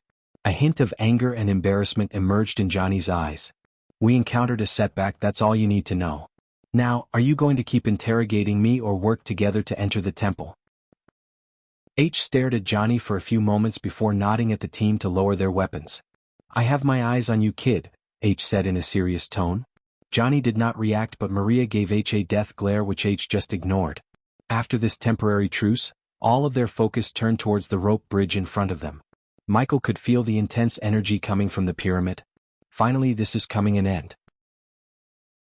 Chapter 254. H and Ross nodded at Johnny, wordlessly agreeing with him to stroll over the bridge without wasting any time. Michael walked over to the bridge to see the rope bridge's integrity. The bridge looked ancient, in which the deck of the bridge lied on two parallel load-bearing ropes that were anchored at either end. They had no towers or piers. Some of the wooden planks were missing, while some looked rotten due to old age. If this was any other day, no one in the team would have agreed to walk this bridge, yet in this situation, they had to take the risk. Michael stood aside, deciding to let the others use the bridge first. He noticed Johnny giving a pat to his tummy before taking the steps towards the bridge. Follow me, Johnny ordered his men to follow him. Although Johnny didn't seem like a leader figure in Michael's eyes, the cloaked figures did follow him behind, only to get stopped by H. Stop. What now? Johnny turned with his brows creased. Coupled with the bloody flux's effects, H's constant interference annoyed Johnny. I'm not stupid to let your guys use the bridge first. Well, use the bridge one by one. Ross, you go next. After seeing the stern look on H's face, Johnny realized there's no point in arguing. Therefore, he just took his first step on the bridge. His first step caused the bridge to shake. Johnny quickly grabbed the two ropes on either side to balance himself as well as stop the bridge from shaking. One slow step at a time, Johnny moved forward. Even the thunderclaps from the distance were able to slightly shake this ancient rope bridge. Since his stomach was hurt by the bloody flux, he kinda limped towards the pyramid. The rope bridge may have anchored at two ends, but the wooden planks were only laid until the pyramid's top. After the pyramid, there were no wooden planks, just ropes. The bridge was either built on a rush or by an amateur, everyone thought. When Johnny reached the pyramid's top, a bright light appeared, producing a weird sound. The light soon enveloped Johnny. In a blink of an eye, Johnny disappeared from the bridge. When Johnny disappeared, one would expect Maria to panic, but the one who panicked was none other than Michael himself. He'll go next. Michael was already standing near the bridge. Hence, before Ross could make a move, he stepped on the bridge. He was supposed to go last, except they saw him cut in the line. Not only Ross, but every single one of them was shocked. Yet they were unable to shout or do anything to stop him. Careful, Logan almost shouted when he saw the bridge violently shake. The bridge looked like it could barely take on a walking passenger, but David was running on the ancient bridge. They were afraid of him collapsing the bridge, or worse, waking up the undead army below them. Michael completely ignored their fears. Ketchup.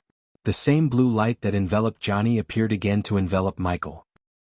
The brightness made him close his eyes for a moment. The next moment he felt light as a warmth feeling overwhelmed him. When he opened his eyes, he was standing in an empty hall. The walls and floor were made of some kind of dark navy blue stone. Everywhere he turned he only saw blue walls, that was it. Where's Ross? Johnny asked, but Michael ignored him completely. System, where's the artifact? Scanning the area. The artifact is directly below the hall's center. Michael heaved a sigh of relief after hearing the system. At least he was sure of the artifact's existence. Now he only needed to find a way to bring the artifact to the upper ground or find a way to go below. Hey! Johnny got mad seeing the new guy completely ignore him. Where is it? Michael looked around, walking towards the center. He was searching for some kind of mechanism like in the games to activate something. Welcome, Lord Lucifer. The moment he reached the center, the ground lit up. He was standing on a gigantic magical rune that started to rotate. Various magical symbols appeared from the thin air. They all floated around Michael. What's happening? Johnny was staring at the ground as well as the floating symbols with a bewildered face. Lucifer. Michael's jaw slightly dropped, recalling how the pyramid called him. It was a robotic voice, yet it sounded utmost respectful when it spoke his name. Is this place might be another safe hold of the Order of the Death? He questioned himself while staring at the rune below him. He waited for something to happen, completely ignoring Johnny or the cloaked figure who just appeared in the hall. Holy gods! Johnny saw the cloaked figure dropping to the ground, worshipping the flying symbols. After the cloaked figure appeared, someone from Ross' team or Ross himself was supposed to appear. Yet the one who entered the hall was another cloaked figure. You idiots! The moment the cloaked figure saw Michael standing on the runic circle, he shouted at Johnny and the one who was worshipping the glowing runes. Crick. Johnny was about to take a step forward when the entire hall trembled. Soon afterward, a long tube containing a pitch-black orb on top emerged from the ground before Michael. Stop him. Yet again the cloaked figure screamed as his voice was full of panic rather than anger. Is this the artifact? Michael felt an immense amount of pressure being radiated from the orb in front of him. The orb was neither too big nor too small, rather it was the size of any typical glass orbs used by oracles or fortune-tellers. Energy Devourer activated. Warning: too much first energy. Warning. Host should immediately enter into a hibernation state. Energy Devourer reactivated. Does the host wish to unlock the artifact? His mind was filled with warning sounds, yet it couldn't make Michael back off from getting the artifact. Yes, Johnny and the two cloaked figures tried to reach Michael, except an invisible force stopped them from doing so. We cannot let him take that, the cloaked figure who previously worshipped the runes shouted. The other cloaked figure turned back to see Ross appear. Use it.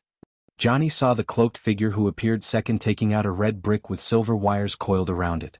Johnny immediately recognized it. The red brick was a powerful explosive used by the Church of Modin.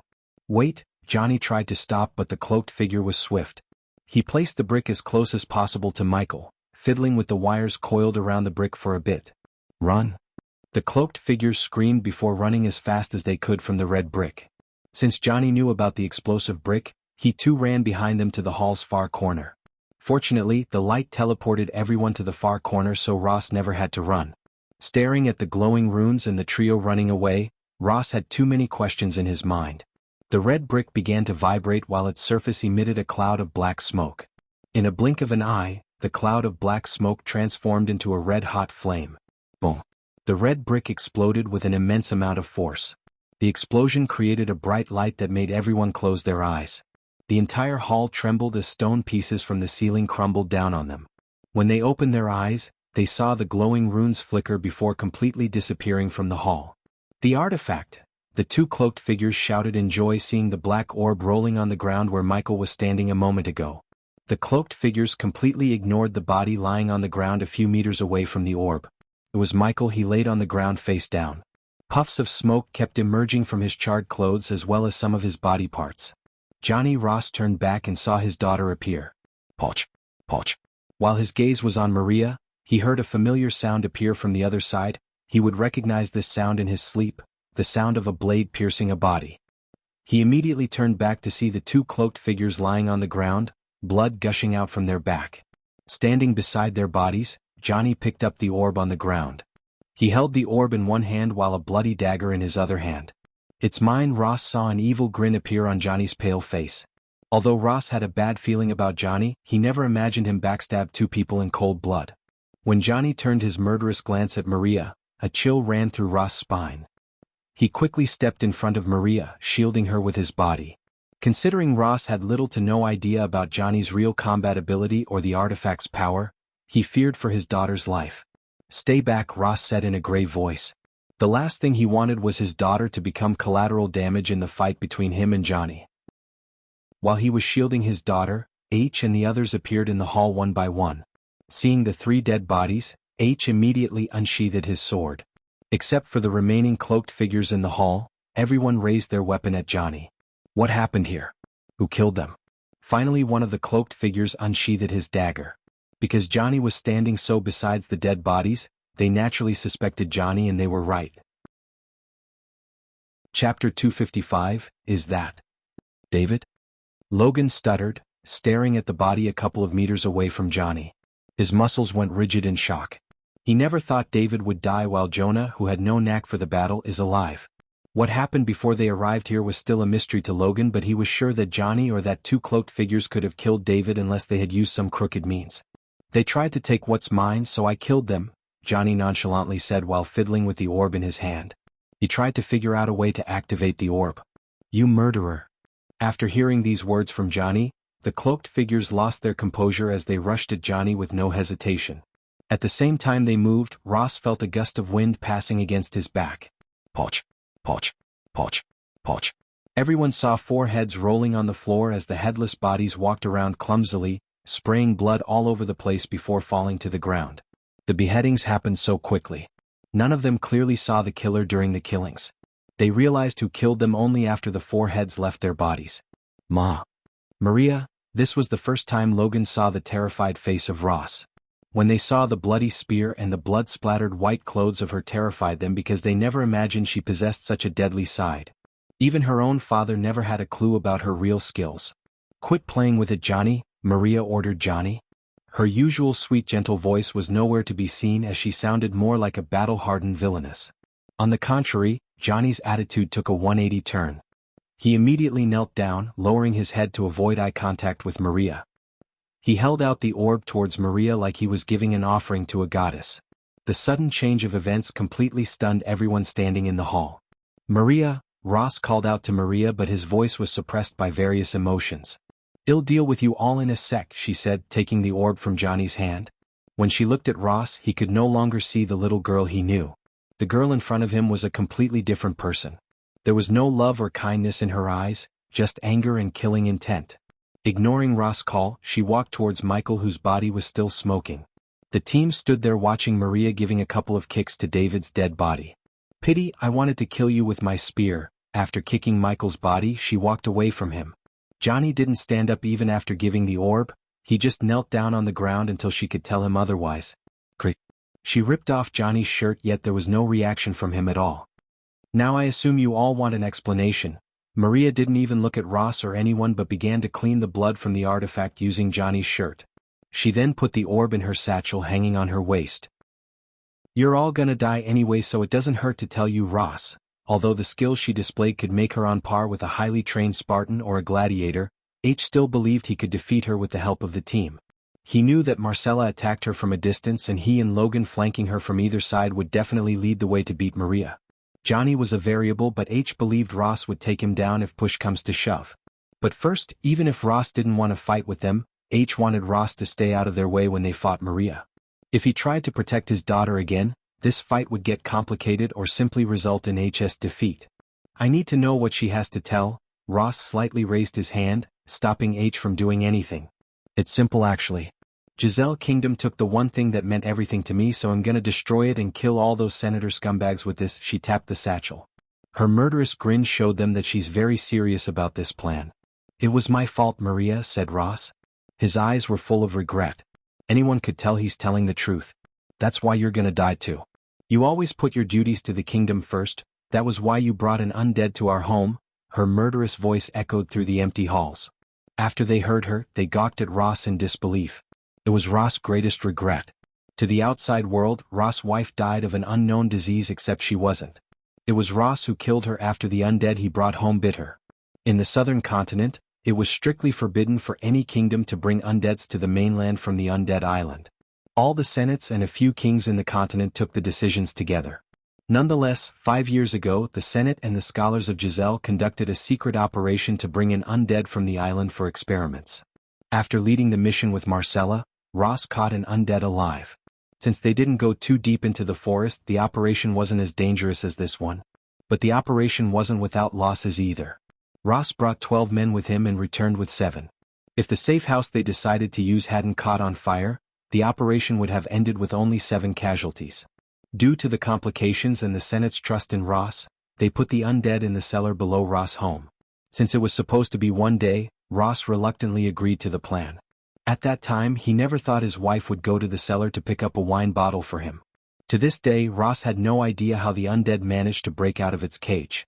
Only Marcel, Maria, and himself knew what really happened to Ross' wife. No matter how hard Ross tried, he couldn't get the blood of his own wife off his hands. Every time he saw Maria, he saw his wife. The guilt ate his soul itself. A while later, he couldn't take it anymore as he sent Maria to a sect far away from Giselle. Yet again, he never thought she would turn into completely a different person. "You're right to blame me, but you're not a murdered Maria? You kidding me? I just killed these people," she devilishly chuckled, pointing her finger at the headless bodies in the hall. "And don't act like you know me. You were never there for me and my mother. You failed as a father and a husband. You're an utter failure. Who would bring an undead to their own home? And even when we started this journey, if you were a good father, no matter how stubborn your daughter was, you would have sent her away. Even then, you put your mission to serve Giselle first." Her words were spot on. He was too focused on saving his kingdom rather than his daughter. The scholars and Senate were absolutely sure that they could control the undead army with this artifact. That was why he risked his life to come here. If they could control this undead army, no kingdom would stand on Giselle's path or dare to invade them. The Alphas were an example of the artifact's power to control the undead. Since no man came to save me or my mother, I learned to protect myself and to destroy those who harmed me. I'd bet someone would kill the Senate for me and pay millions of gold for this artifact. Maria, this is not you. Ross' voice broke in overwhelming regret. He tried to knock some sense into Maria. This is the new me. That lovey-dovey stupid girl thing was just an act to fool you. And it seems it can fool anyone. I mean, you have no idea how easily you can manipulate men putting up an act. Plus, you're all fools, so it was much easier to fool you. Seeing the young girl laughing at them made everyone feel embarrassed and mad. Even H, who had decades of dealing with criminals and battle experience, failed to see her true face. But I got to give it to you guys, you've done a great job escorting me here. I never thought getting here would be this easy. I guess those Alphas are just overrated. If this was a better circumstance, they would gladly agree with her because they did see only one Alpha. And you, my slave, are ridiculously underrated. I cannot wait to hear how you managed to throw a boulder that size. Was it you who ordered to kill Rowan's team and destroy the ship? H suddenly asked before Maria could get an answer from Johnny. Why would I do that? I'm not stupid to destroy my safe ride. I don't know who, might be someone else with the grudge against Giselle. Now enough talking, let's get to the fun part. Killing you all. She licked the spear's blade. I didn't, master. Suddenly, her menacing eyes turned to Johnny, who spoke without lifting his head up. What, you didn't? Throwing the boulder, master. It wasn't me. She creased her brows. Destroying the ship was a logical move for anyone with a grudge against Giselle, and there were countless people who fell into that category. However, she couldn't think of a person who would help them get to the artifact. Why don't you ask me? Maria felt a chill running through her spine when she heard an unearthly voice coming from behind. Chapter 256. He's moving. Jonah's face turned pale. He stuttered, pointing at Michael's body. Everyone, including Johnny and Maria, turned back to see Michael's charred body slowly starting to float from the ground. They couldn't believe their own eyes. What in the hell? Maria took a step back due to the subconscious fear in her mind. Visible to the naked eye, his burnt skin on the arm, neck, and face healed. His body slowly rose up in the air. The black eyes soon transformed into crimson-red eyes. They were staring at him in utter shock. Jonah's body shivered like he was standing outside naked in the wintertime. His transformation did not stop with crimson-red eyes, but the burnt clothes were slowly vanishing into thin air while pieces of black armor started to cover his body from toe to neck. The armor looked like a breed between leather and metal. Up to his neck, no place on his body was left alone. The armor covered every inch of it. This was the first time Michael wore Lucifer armor without the cloak and mask. Logan was the tallest one in the group, who stood at 6 feet 7 inches, yet the transformation made Michael an inch taller than Logan himself. After the armor was completely set on his body, they saw dark smoke being radiated from his body. Soon afterward, his eyes ignited with dark red fire. These people were somewhat lucky to witness the Dark Lord's first evolution. It can't be, you were dead, Maria stuttered in fear. Not only her but everyone began to fear him because of the fear toxin in the air. Even if there wasn't any fear toxin in the air, they would have reacted the same way. They had never seen someone fly or heal this fast in the southern continent. It was clear as a day that he's using magic, except they had no idea how. Don't. When Maria saw him move forward towards her in the air, she shouted, taking out the orb from her satchel. She applied pressure to the orb as it began to produce creaking sounds. "I'll destroy it," she threatened Michael with the artifact. "What makes you think I care?" He just raised his finger. The next moment, a bolt of a golden lightning bolt shot towards the orb from his fingertip. The orb shattered by the lightning bolt into countless pieces. How are you doing this?" Jonah stuttered while the others began to question their sanity. "Magic? Impossible." Michael stopped releasing the fear toxin into the air. He knew the display of spell casting would keep them afraid. Even he himself didn't know the complete extent of his new powers. He was now at the core formation level 8. The system put his body into hibernation so he could absorb most of the first energy radiated by the artifact. Although his body was put into hibernation, he heard everything Maria said. You're good," he spoke while still floating in the air. It wasn't just mere words, she really did surprise Michael. Even he was unable to see through her scheme. "The artifact will be awakened in 10 minutes, the system reminded Michael. Before the blast, he switched the orb with the system's help. If he had avoided the blast, Maria or Johnny wouldn't have thought he was dead. Then they might have killed him for real, as he was unable to move a muscle during the hibernation process. Getting blasted by the explosive hurt him like hell, yet his hunger for power gave him the strength to endure the pain. Because he endured the pain, she left him alone without interrupting his absorption process as well as the process of opening the artifact. Meanwhile, the system was opening the artifact. He decided to test his newfound powers on the people before him. He was currently using one of his powers, the dark smoke.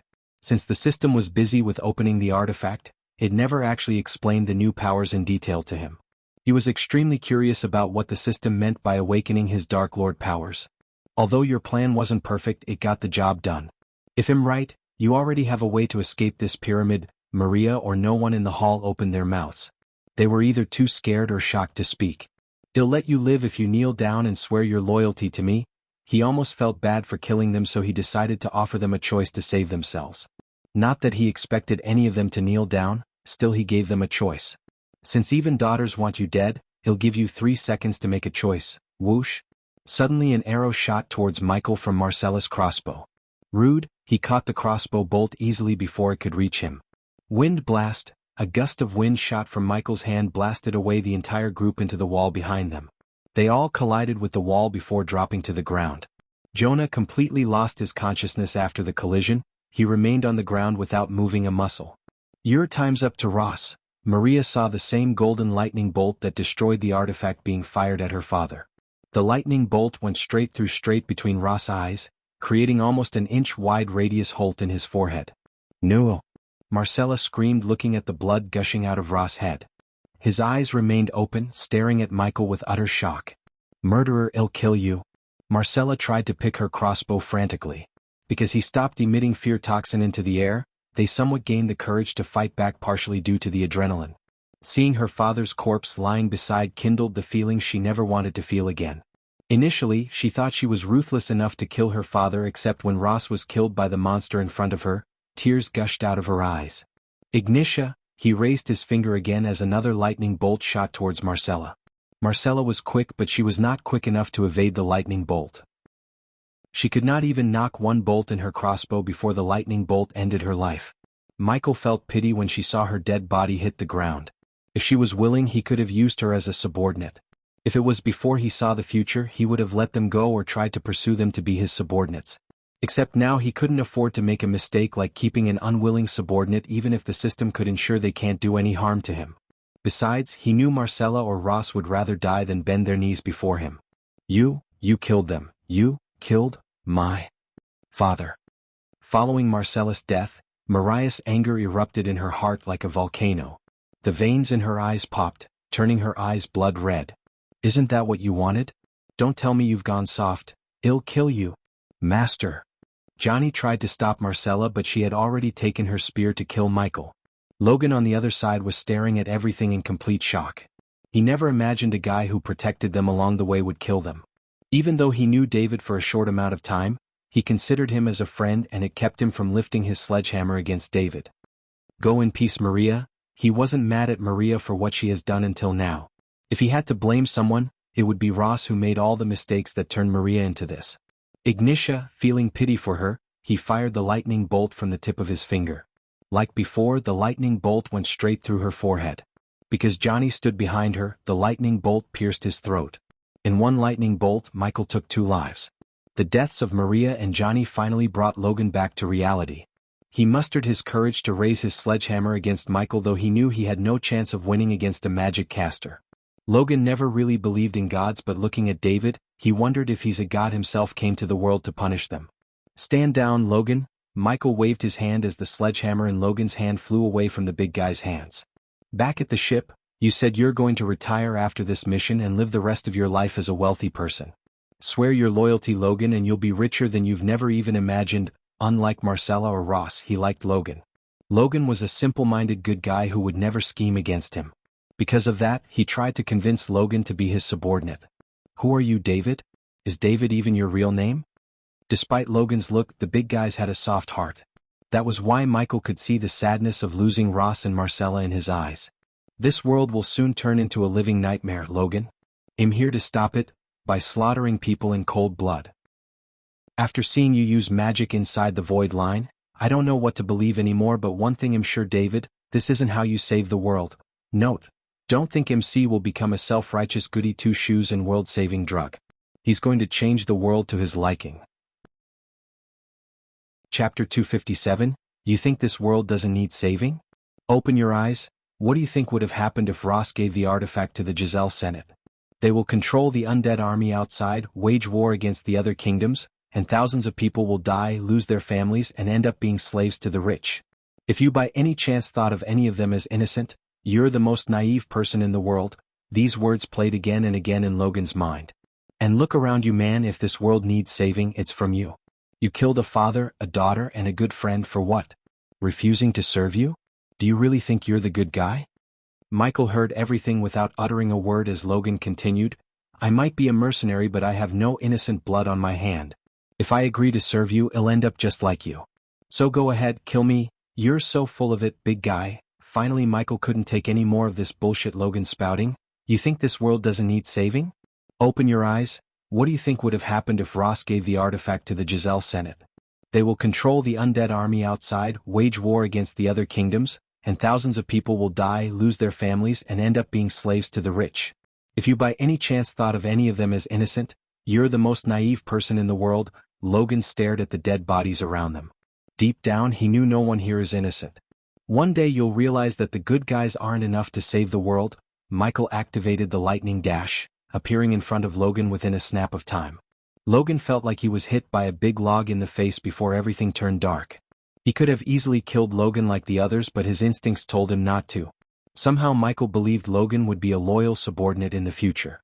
After knocking Logan down, his gaze turned to H, who was staring at him with a pale face. Jonah was still unconscious. What about you, H? Do you want to serve me or die? Sparks of lightning danced around his fingers. Looking at the lightning sparks, H shivered. I'll serve you, my lord.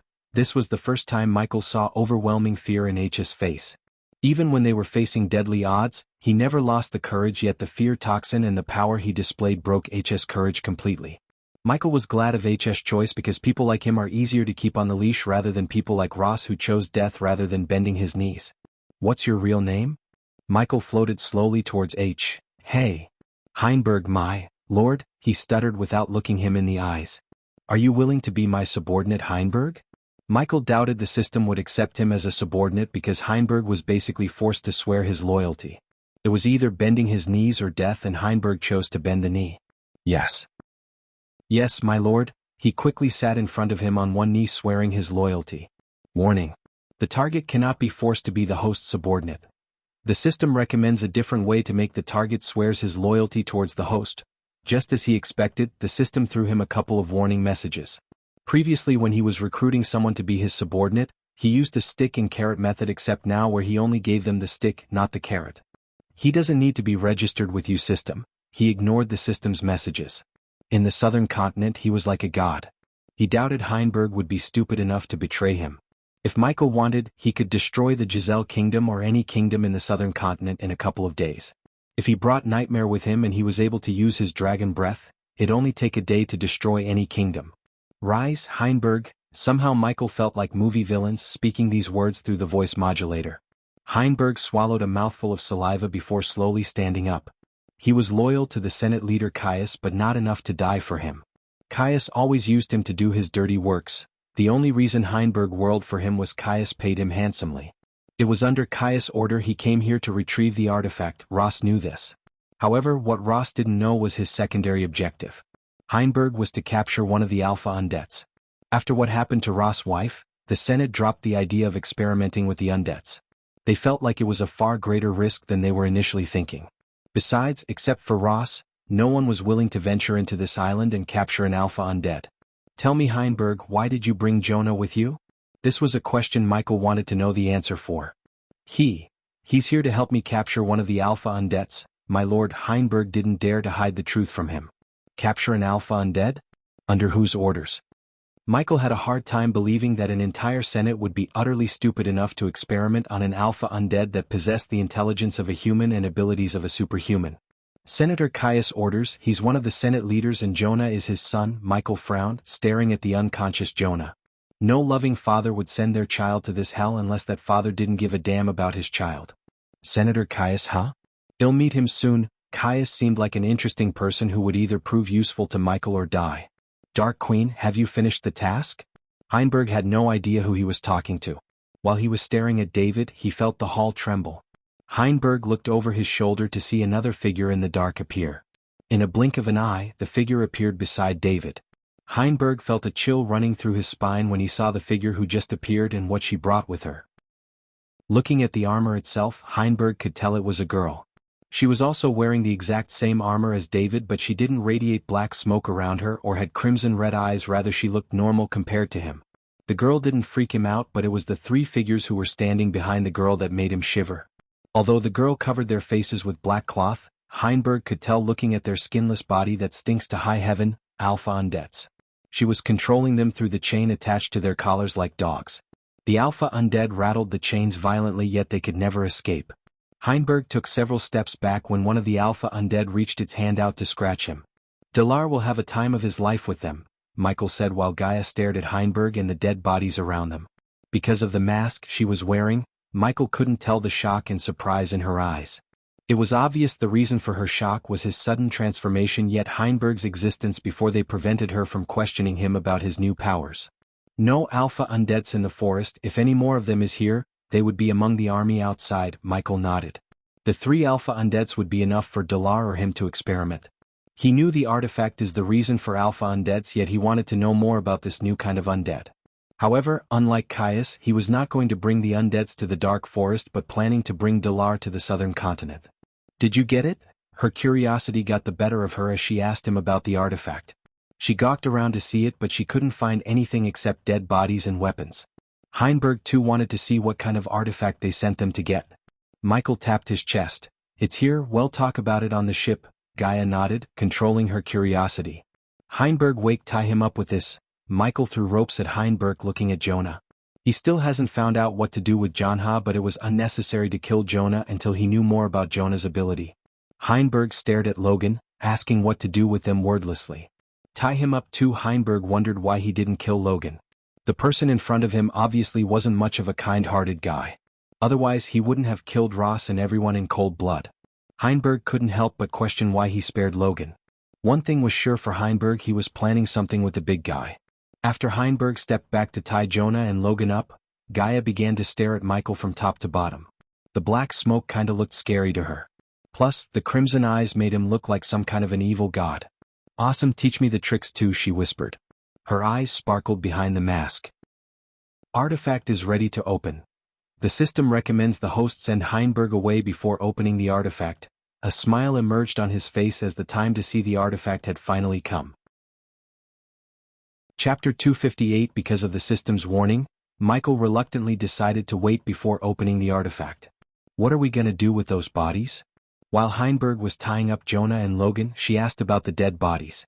Well, give them a proper burial, they deserve it. He was not a monster to let the bodies rot or throw the bodies to the undead army outside. What do you think about this place? Michael asked Gaia. It wasn't anything fancy, just a gigantic empty hall surrounded by old walls. If you think about making this place our base in the southern continent, I have no objection. In fact, I was thinking the same. The pyramid has nature's protection like the rainforest and the ocean surrounding the island. Also, we have an undead army standing outside protecting from everything. She spoke what he had in his mind. Yet he wanted to tell her something. This place was built by the Order of the Death. Behind her mask, her brows arched up in surprise. The same guys who built the Abyssal? Yeah, when I entered this place first, this building or something talked. It said, "Welcome, Lord Lucifer." Are you sure? Pretty sure. I haven't heard the voice after that. Well, for dead guys they'd been pretty helpful for us. First, they gave us the Abyssal and now they had given us this pyramid. She was pretty happy with the place. Without using arch energy, it would be nearly impossible for someone to reach this place. If they destroyed the rope bridge outside, no one in this world could get inside unless someone could fly to the top of the pyramid and activate the teleporting light. Thinking about the teleporting light, she remembered something else. Hey, if they built this place they would have left something to control the teleporting light, right? What about the artifact? Take it out, I want to see it. She shook him by his elbow in curiosity. Contain your curious snake. Well, open it when we're alone. He gave a gentle knock on her head. As payback, she too gently punched him in the shoulder. Finally, after a few more minutes, Heinberg finished tying Logan and Jonah. He dragged the two of them to Michael. Logan's face was swollen on the place where he received Michael's punch. Jonah on the other hand received no punches, yet he completely lost his consciousness simply due to the overwhelming fear stimulated by the fear toxin he inhaled. With the bodies tied up, he still had one more thing to take care of. He flew towards the wall in front of him as he heard the system's voice in his head. Does the host wish to mark this place for runic teleportation? Yep, a golden L symbol appeared on the wall before disappearing out of sight. Now that he had taken care of the teleportation, he came back to Heinberg. Heinberg, hold on to them. He barely understood his words before he saw David raise his hand. Suddenly he was lifted by an invisible force. His body jerked, but he was able to balance himself by holding on to the unconscious bodies of Jonah and Logan. Heinberg looked over his shoulder while being lifted into the air to see the dead bodies also being lifted into the air. "I'm flying," Heinberg mumbled. This was the first time he had experienced something like this. When they reached the top, the light appeared from the very top of the pyramid. Like before, the light enveloped them. The light disappeared as they appeared on the rope bridge. The sunlight has completely disappeared, but the moon provided gentle yet beautiful light along with sparkling stars. For a few moments, Michael just stared at the moonlit sky as it soothed his soul. The sky had millions of stars, sparkling in various colors. The distant Milky Ways added extra charm to the dark blue sky. In his focus on the sky, he overlooked the Silent Reaper docked in the sea in the distance. "Where's the east? This world, it's beautiful, isn't it?" he asked, still staring at the sky. It wasn't as he had never seen such sights back on Earth, it's that something about this world that made even simple sights artistic and divine. Yes, my lord, the sight really made him agree with David wholeheartedly. Previously he heard some people who traveled on flying ships boast about views. At that time he simply thought they were boasting about their flying ship trip, though now, experiencing the view himself, he realized they weren't just bragging but telling the truth. Heinberg pointed in the opposite direction to where they came from. Soon Heinberg began to float again in the air. He went higher and higher as he was able to see a black ship. The sails of the ship were up, meaning the ship was docked. He felt pity for the group who's coming for the artifact or the glory of killing the undeads. However, even from a distance Heinberg could tell the ship wasn't just a merchant ship, it looked like a warship. "The world will be more beautiful when we rule it." His heart skipped a beat after the girl spoke these words. If someone had spoken the same words, he would have laughed it off, but these two could really bring down the entire southern continent in a few days as far as he knew. "That's the plan," he nodded before continuing his journey towards the east where the Silent Reaper is waiting for them. They flew above the army of undead and the ocean of trees before landing on a small mountain peak. From the peak they could clearly see the ocean and the Silent Reaper. A small portion of the cliff was barren without any trees, and he chose this place to be their graves. "Bury them here." He quickly entered the system's store to buy a shovel and 2 knockout potions. "Fear not, there aren't any undeads near you." He threw the shovel at Heinberg as he took off from the cliff with Gaia, leaving Heinberg with the dead bodies while he took Jonah and Logan with him. "I can see the point in sparing the big guy, but why did you spare him?" she asked, poking Jonah in the face. No matter how many times she poked him, he still didn't wake up. Sometimes brains can be just as useful as bronze. "Let's make this guy work with Dalar. That way if Dalar were to die, we'll have another expert in undeads." She was genuinely surprised at his words. "You think Dalar would betray us?" Since the system went haywire when he tried to recruit Dalar as his subordinate, Michael knew something was up with Dalar. Hence, he put surveillance cameras in Dalar's room to monitor him. Even to this day Michael was keeping an eye on Dalar. There was no denying Dalar's talent in summoning and controlling netherals. If he was to face Guardians and probably the 9 great clans, he knew he would have to use the netherals at some point. If Jonah could learn everything there is to learn about summoning netherals, Michael could dispose of Dalar without worrying about losing the Anethrals. Of course, if Dalar remained loyal to him, he wouldn't kill the orc.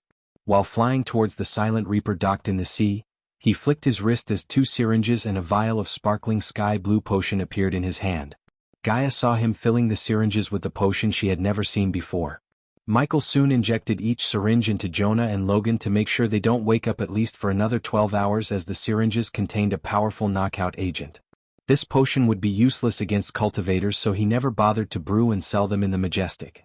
Since the Southerners weren't cultivators, he could knock out anyone with this potion. Under the moonlight, Shorty was having a peaceful walk with his good old friend called Rum. The others were long gone to their beds except him. He was bored out of his mind for the last couple of weeks. He wanted to go out in the sea, plunder merchant ships. I hope the new captain will let us plunder as before. I mean, how could we call ourselves pirates if we don't do any pirating?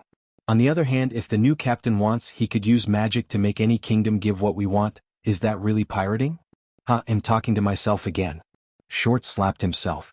He laid on the wooden floor looking at the moon. It doesn't hurt to get yourself some rest, has Shorty? Again he spoke to himself. Isn't this past your bedtime, Shorty? Shorty tripped the rum bottle he kept beside him in fear.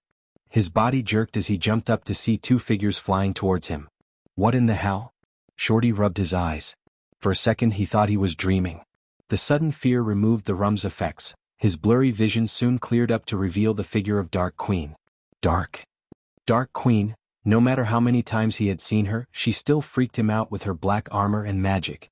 Shorty recognized her, but he couldn't recognize Michael because Shorty never saw him in his Lucifer armor. Lock them in a cell. Michael was not in the mood to stay and chat with his crew. He just threw Jonah and Logan on the floor.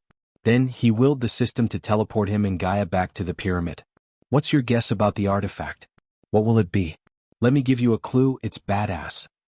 And oh, I already gave you a clue in one of the S? The clue is in chapter 248. Chapter 259. They both appeared inside the hall once again. The light emitted from the walls around them was enough to see the hall clearly.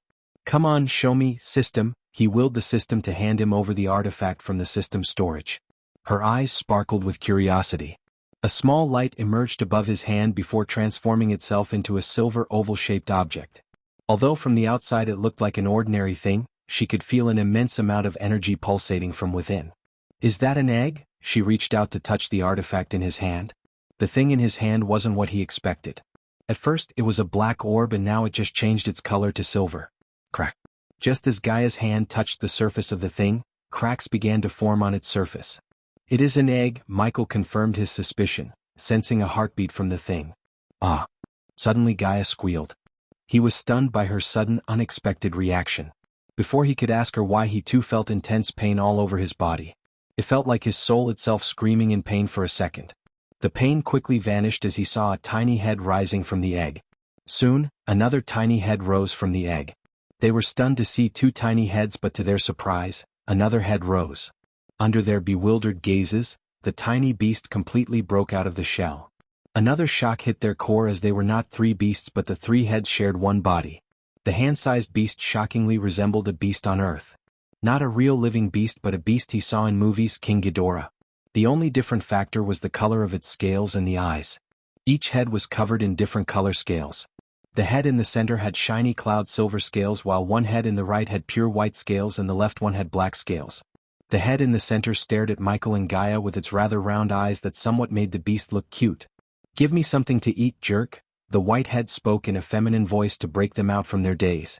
The white head sounded like the child version of Gaia. Ha! She was too stunned to get back at the white head. They are in a trauma state because this might be the first time they have seen our kind. I cannot find any references to our species in their memories. Michael saw the silver head speak in a calm voice. The black head, however, remained silent. It stared at the hall like it was surveying the surrounding. System, what kind of beast is this? It's one of the rarest beings in the universe, a three-headed hydra. The system lacks the necessary information to find how the three-headed hydra egg ended up in this world, but the egg has been in a hibernation state for over 3,000 years. Over 3,000 years. Wow. The system also found that the three-headed hydra emits the same frequency of energy that has been sucking the arch energy in the southern continent, hence the void area. Do you think there might be another hydra sleeping beneath the southern continent? Yes, the system has already informed the host about the extraterrestrial being consuming the arch energy. Now it seems like the extraterrestrial being is a hydra. He remembered the system's words. It also warned him not to go search for the being until he reached the immortal stage. Jerk? No, the word is bitch. Yeah, bitch. Give me something to eat, bitch. The white head gnarred its teeth at Gaia. She finally came back to her senses. Who do you calling bitch, you tiny fuck? I will rip your head off. She flicked the hydra's white head. Please stop. The silver head pleaded with both of them, but the white head already moved itself to take a bite out of her hand. Fortunately, the neck was not long enough for the white head to get to her hand. You don't seem like a normal human in your memories. The black head finally opened its mouth, questioning Michael. Did you read our memories? Michael creased his brows. If the hydra read his memories, it would know about his previous life on Earth. This was too early to trust this beast with his previous life. Until now, only Gaia knew about his origin and he would like to keep it that way. Luckily Blackhead Hydra shook its head. We didn't read your memoirs but learned the necessary information and skills such as the language, the species in this world, etc. System? He called out the system to check whether it's true or not. The system reassures the host that the Hydra cannot read one's memories. It could only absorb certain knowledge from the being it first touches after it hatches. In this case, the Hydra touched both you and Gaia, so it absorbed the knowledge necessary for its survival from your brains and also.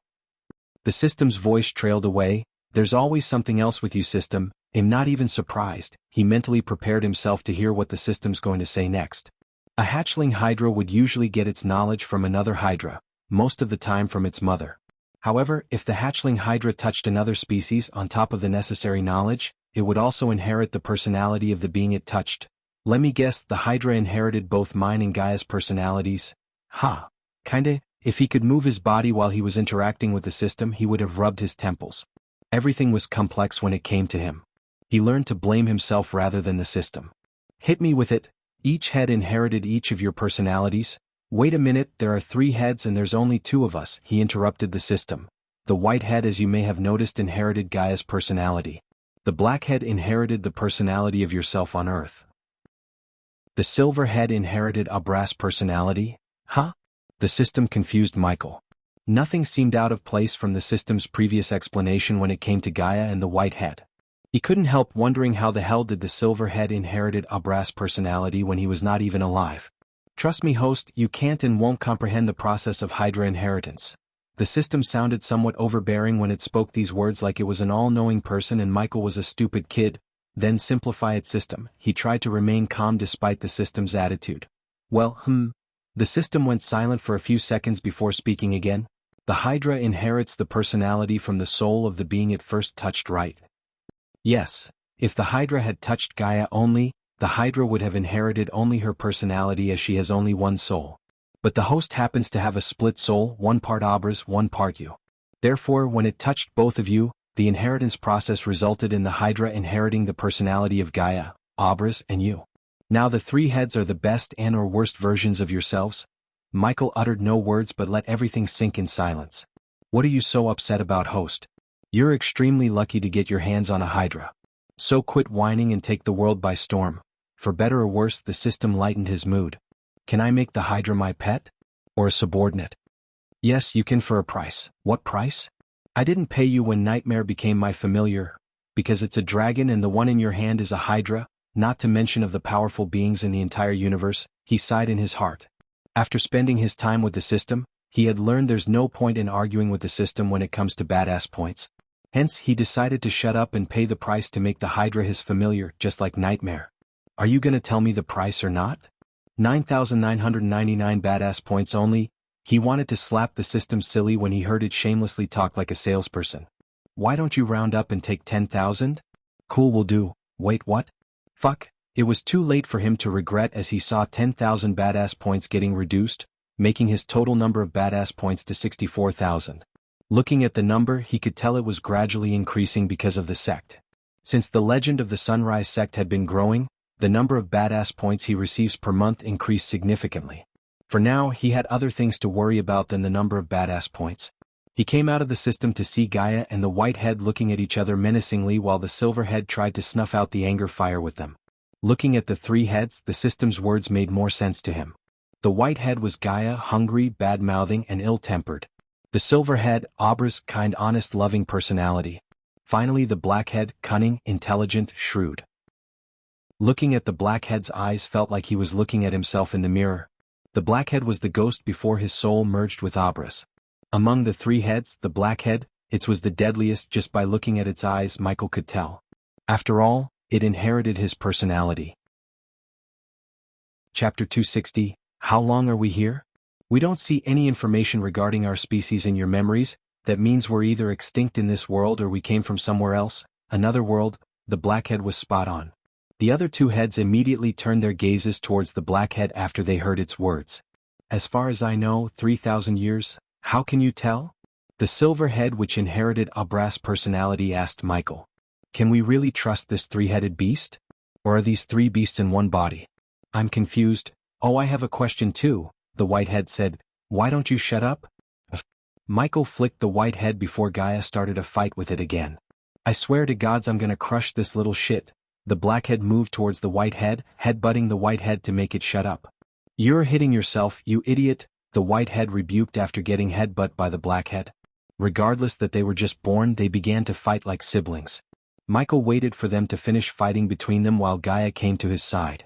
Let the man speak. The silver head broke off the fight by putting its head in between them. After a few seconds, all three heads turned towards Michael. Your species are called Hydra. I don't know where you came from, but the blackhead is right. You're not a creature of this world. Then how did we end up here? The silver head asked. My guess is 3,000 years ago, an organization called the Order of the Death found you and built this pyramid to keep you safe. Safe from what? The white head gnarred its teeth. The silver head looked worried while the blackhead did not show any changes on its face. It remained calm and collected. Probably from the Guardians. Do you know about the Guardians? Michael asked the Hydra. No, said the white head. Then we have a lot to talk about, but first, you three should know the situation you're in. The Hydra may have been born just a couple of minutes ago, but after a few interactions with it, Michael could tell it has the mental capacity of a full-grown human already. Even Nightmare wasn't as intelligent as the Hydra when Michael took him in. The organization that saved you is no more but their enemies, Guardians. Now, they are one of the most powerful organizations in this world. Anything remotely related to the Order of the Death is considered evil by them. So on top of you guys are extraterrestrial, your history with the Order is enough for the Guardians to hunt you down and kill you. That's the best case. You hear that? That's the best case, Gaia devilishly chuckled looking at the white head. Now tell them the worst case. The worst case is 3 spend your lives in some torture room where they would do all kinds of experiments on you. You have 3 heads, so use your imagination. He stopped talking for a moment to let everything sink into them. It was logical for them not to trust him completely. However, Michael had his ways to make all 3 heads trust him. Lucky for you guys, we share the same enemy, the Guardians, and you 3 happen to inherit our personalities. Wait, what? His last words wiped off the smile on Gaia's face. Haven't you noticed? The white head inherited your personality? Are you kidding? Both Gaia and the white head asked him at the same time. Meanwhile, the black head and the silver head stared at each other before turning their gazes at Michael. First, they wondered whether what he said about the white head inheriting Gaia's personality was true or not. Secondly, if what he said was true, they wondered who among the 2 of them inherited Michael's personality. I want to ask how you know this, but I'm not going to do that. Like always, I'll just trust you. Let me guess, you're not going to tell us how you know about us when there are no other species of our kind in your world? The blackhead saw Michael nod. It's not important how I know. What's important is, you 3 are connected to us. For a few seconds, the blackhead and the silverhead focused their gazes on Michael. The whitehead, however, locked in a staring contest with Gaia. Times like these made him question Gaia's maturity level. It was like her inner child is still alive and well. First, he saw her bicker with Nightmare constantly, and now she locked horns with the whitehead. If what you're saying is true, who inherited your personality, you or him? Well, you don't have to completely believe me. We're gonna suspend some quality time together and you'll come to realize the truth behind my words. The 2 heads looked at Gaia and the whitehead. Michael then took out the artifact he got from Nightcrawler. Do you recognize this? Or know anything about it? This is what led us to you. Finally, the whitehead took its gaze away from Gaia. The 3 heads moved towards the artifact, studying the artifact. Hey, I can sense some familiarity with this. Me too, the silver head and the white head whispered to each other. Are we gonna trust these humans? Michael or Gaia couldn't hear them as the Hydra's voice was way below the frequency of the human hearing range. You see another way? We were just born and we still don't have enough information about this world to survive. He was right about one thing, this world doesn't have another one of us, so it's likely that someone would try to capture an experiment on us. The blackhead spoke as the silverhead nodded in agreement. They seem okay and trustworthy to me. After all, if it wasn't for them we wouldn't even have been born. So what do we do? The whitehead asked the other 2. The silverhead turned its gaze towards the blackhead. We have to be with them until we know more about everything. The 3 of them agreed with a nod. Until they learn everything there is to know about their species in this world, they decided to live with Michael. After deciding, they looked back at the artifact in front of them again. One of my kind. Suddenly the 3 of them heard a voice inside their head. Good. Very good. The 3 of them felt an intense pain inside their heads. They tried to shake the pain away, but every single word the voice uttered increased the pain they were feeling. Michael sensed the artifact in his hands slightly tremble. A couple of seconds after he felt the tremble, the three heads began to bang their heads with each other in pain. Something's happening. Gaia quickly yet gently took the Hydra from Michael's palm. The system has found another Hydra trying to establish a telepathic connection with the three heads. The system recommends the host destroy the artifact immediately. Get out of our heads, the tiny Hydra screamed. This time they heard it scream loud and clear. He tried to crush the artifact, but no matter how hard he tried, he simply lacked the strength to crush it. Death range. The surroundings immediately darkened, almost pitch black. Gaia could see the literal fire in his eyes burning brighter and brighter. Crack. The artifact produced a cracking sound under his crush. Soon more cracks formed on its surface. He couldn't know the exact extent of his power inside the death range after absorbing the first energy radiated from the Hydra egg. Yet he could feel his raw strength at least multiplied by 3 times. Finally, Michael crushed the artifact into pieces. But the moment he destroyed the artifact, a monstrous shout echoed through the empty halls. How dare you! The entire pyramid trembled violently as dust and stone pieces from the ceiling began to fall down. Large cracks formed in the walls as well as the ground beneath them. For a moment they thought the floor was going to split open. It was a frickin' earthquake on the level of Richter 9. Quickly Michael and Gaia flew upwards to escape the pyramid. They didn't want the pyramid to fall on their heads. Soon the light surrounded them to teleport them outside. When they came outside they saw large cracks running through the outer walls of the pyramid. The hibernating undead army had long awoken by the earthquake. The ground cracked open in several areas as many undeads fell into the cracks. No. Michael was afraid of the pyramid crumbling down into dust. He just found a perfect base in the southern continent. He would hate for it to be destroyed before he could even use it for a single day. Are you guys all right? Gaia asked the Hydra in her hand.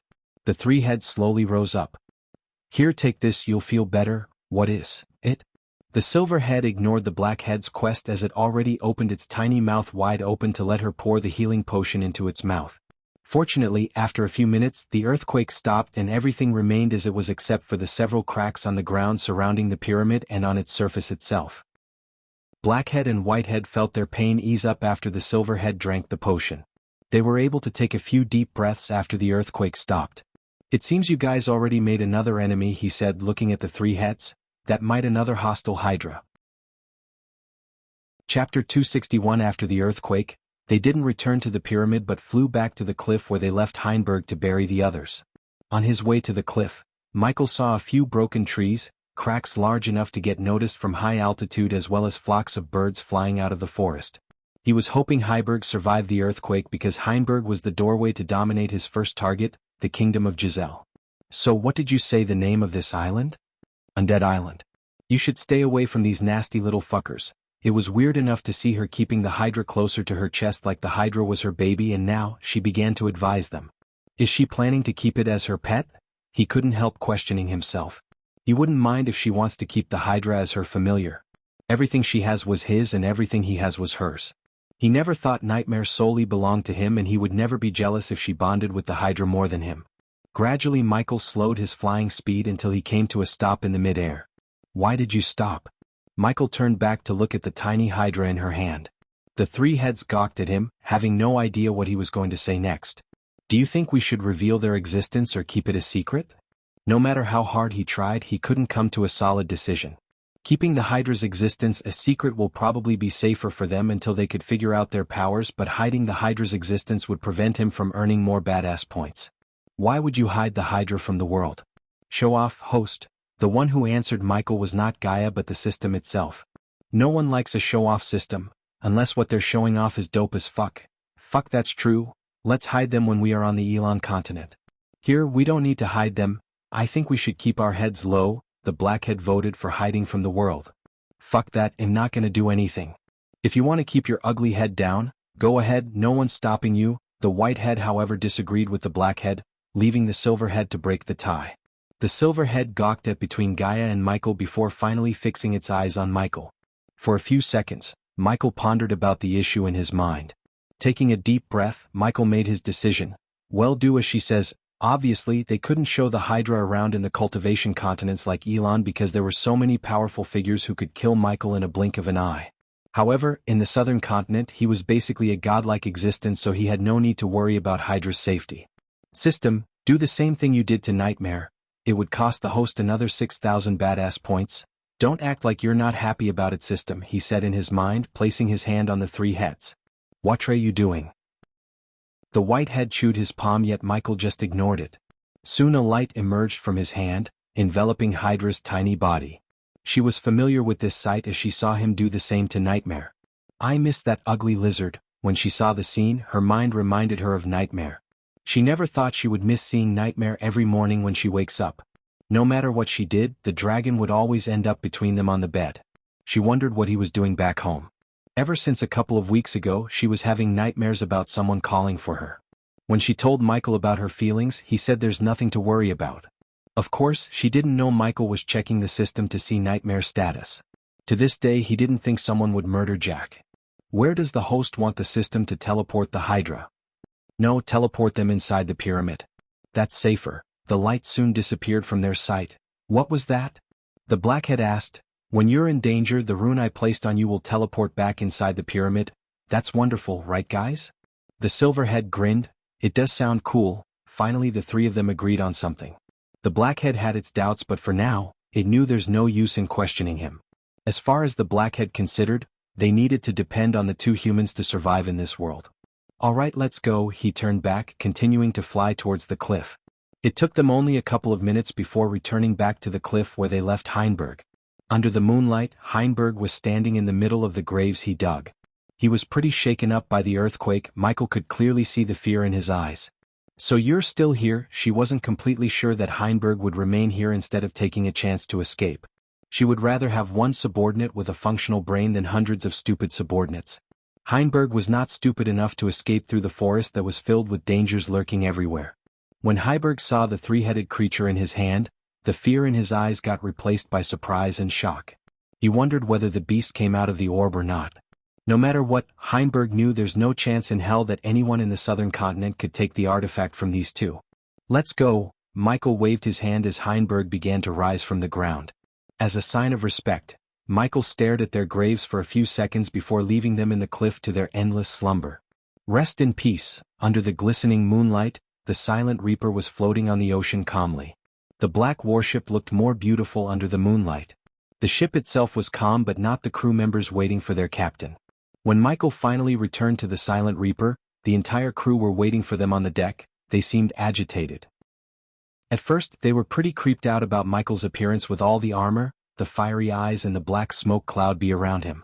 Seeing the pirates' tensed-up bodies, Gaia removed her mask. What are you looking at? It's us. Michael, Gaia, and Heinberg landed on the deck above the captain's cabin. He found Gibson gawking at him with fear in his eyes as the rest of them. Realizing he should go stand by his captain's side, Gibson came to Michael's side slightly limping. Gibson shuddered, looking at Michael's new form. How are our guests doing? They're still unconscious, Lord Lucifer. Heinberg saw enough pirates in his life to recognize the people in front of him as pirates. They reeked of rum and ocean. He recognized their profession but not the ship itself. He rummaged through his memories, but he had never seen this ship before, not in real life or in military scrolls. Michael willed the black smoke to disappear. In a couple of seconds, the smoke and the fire in his eyes disappeared. He had no need for the pirates to be afraid of him than they already were. I assume we have a guest room in this ship. Yes, we have a bunch, Lord Lucifer, Michael nodded. The first thing after he finished grasping the extent of his new powers, he wanted to take a tour around the ship to know its layouts, strengths, and weaknesses. Plus, he was planning to do some upgrades to the ship, mainly to its weaponry. Although he couldn't do any major weapon upgrades with his current inventor trait, he could still improve the existing cannons to do more damage. Since this was his first ship and he had taken a liking to the Silent Reaper, he would make this ship his home on the ocean as well as the most powerful ship in this entire world. Shorty, show him our guest room, Michael ordered Shorty, who was standing in the front of the crowd. Aye aye, Captain. Lord Lucifer, make yourself at home. Well, depart to Giselle in the morning. Yes, Lord Lucifer, Heinberg bowed, addressing him the way the pirates did. It was obvious David was not his real name and he preferred to go by Lord Lucifer, so Heinberg adapted to this new situation. After all, if the unruly pirates accepted him as their captain, he knew he made the right choice by bending his knees, unlike Ross or the others. You guys can rest as well. Well, go to Giselle in the morning, he yet again reminded the pirates before turning to look at Gibson. He'll be in my room if you need me. Michael walked towards the captain's deck with Gaia, leaving the pirates. The Hydra didn't like the way the pirates looked at them.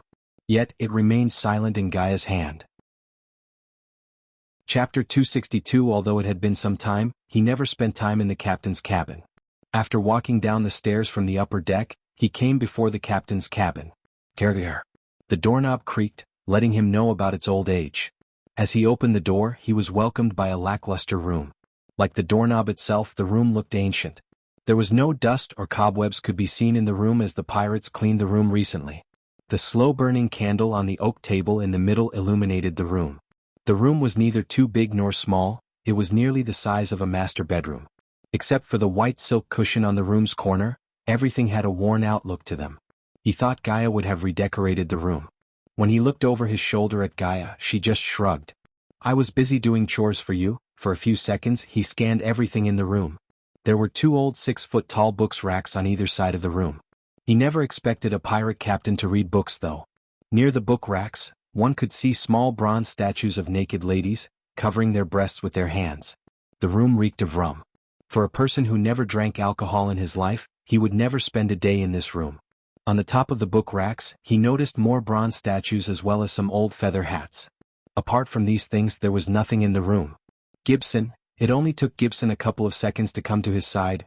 Except that cushion and the table, he pointed at the silk cushion he bought from and presented to Gaia.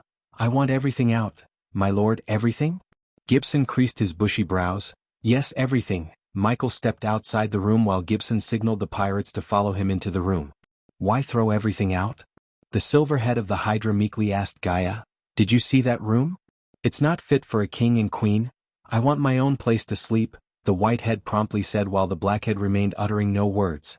Also tell them to clean the room. I want it spotless. He didn't think he could get rid of the smell without using a potion or completely water wash.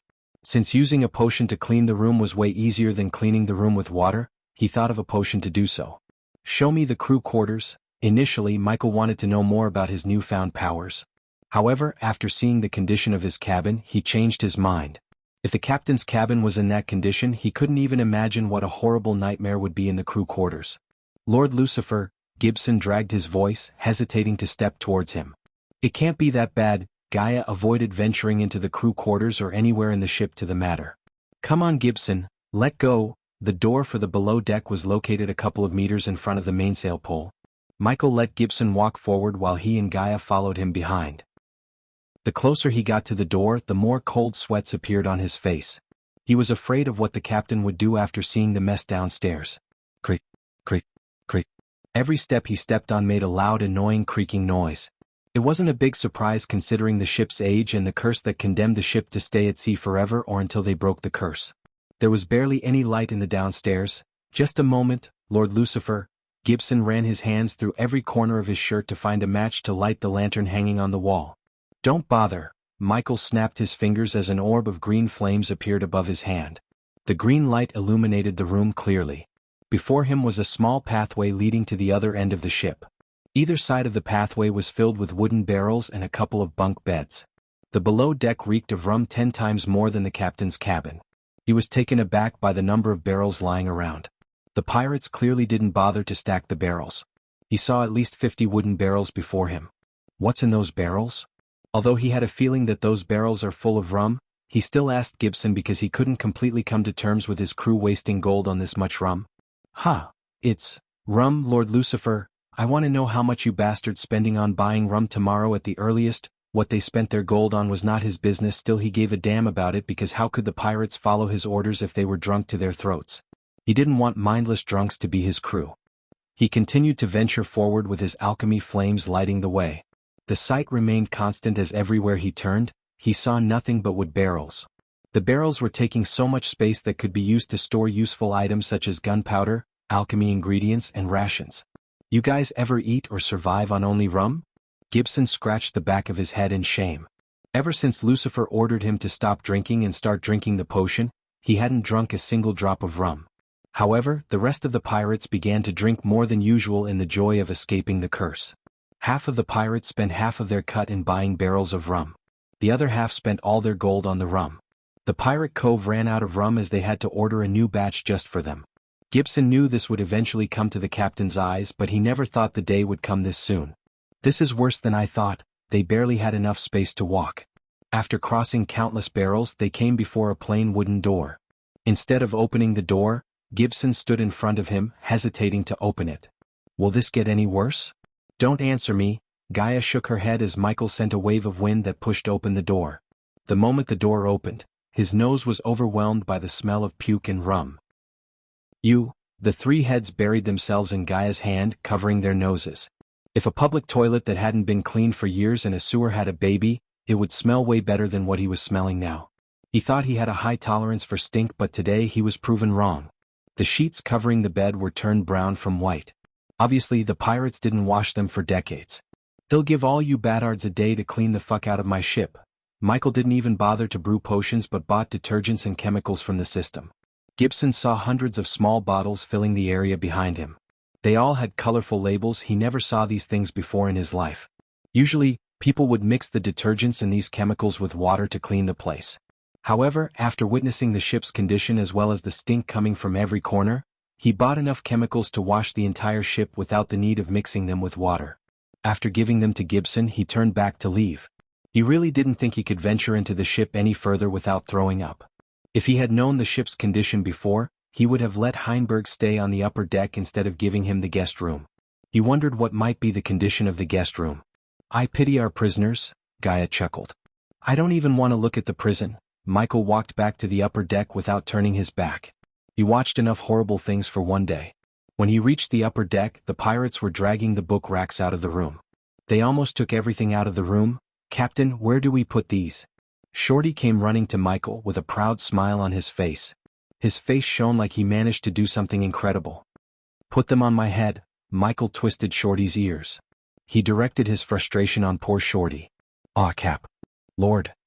Oh. The other pirates stopped what they were doing and began to laugh at Shorty. Stop laughing, you fucking idiots. I just saw the mess you've been making in my ship. The smile instantly disappeared from their faces when they heard him. They began to shudder, thinking he would throw away the rum barrels just like the things in his room. Get the fuck out of my sight and clean the mess downstairs. Michael wasted no time after saying this as he launched himself into the air with Gaia. After seeing everything, he lost interest in decorating his room. How could he decorate his room while the rest of his ship smell and look like shit? I take it back, I want to stay as far as I can from that ship, the whitehead said. It didn't bother to hide the disgust from showing in its voice. For a few moments he just hovered in the air, looking at his ship below until Gaia broke his focus. Are you gonna keep staring at the ship or show me your new powers? As usual, this is the last filler chapter, kinda a calm before the storm chappy. After all, here on, the chapters will be filled with action, gore and BLO. Chapter 263. Meanwhile, let's see what you can do now. Floating in the midair, she spoke in a challenging manner. She wanted to see the fiery eyes, and the smoke was just a display or have any powers hidden within. Before he used his powers again, he willed the system to show his current status. System version 3.0 host. Michael cultivation level. Core formation stage level 8 experience points. 5,000/400,000 badass points. 43,000 skills and spells.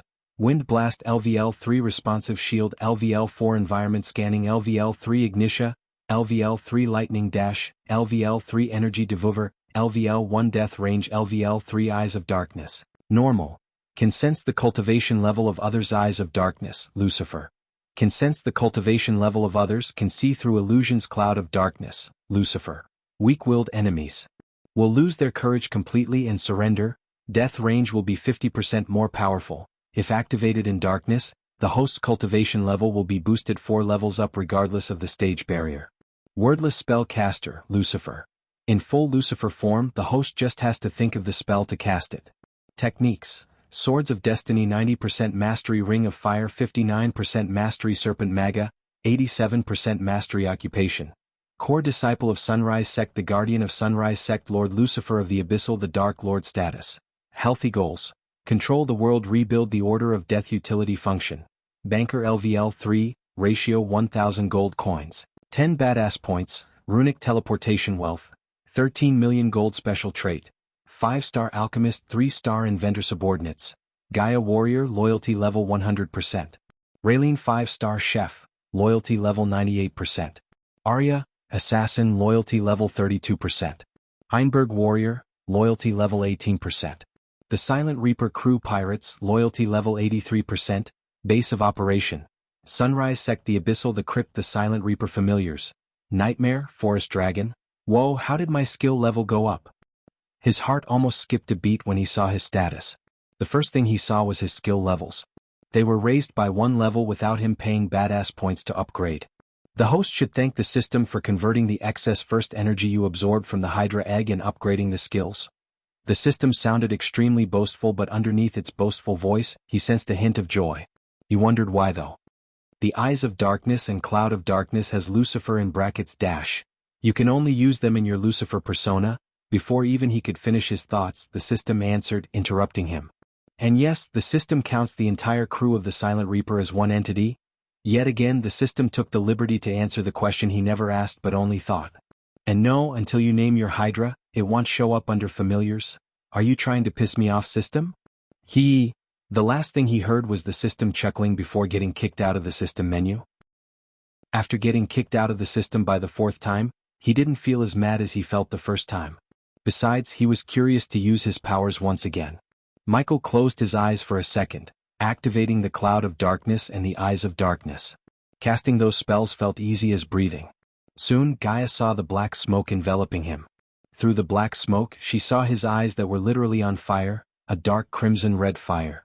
Looking into his eyes, her body slightly trembled in fear. The fear was faint, yet it was there.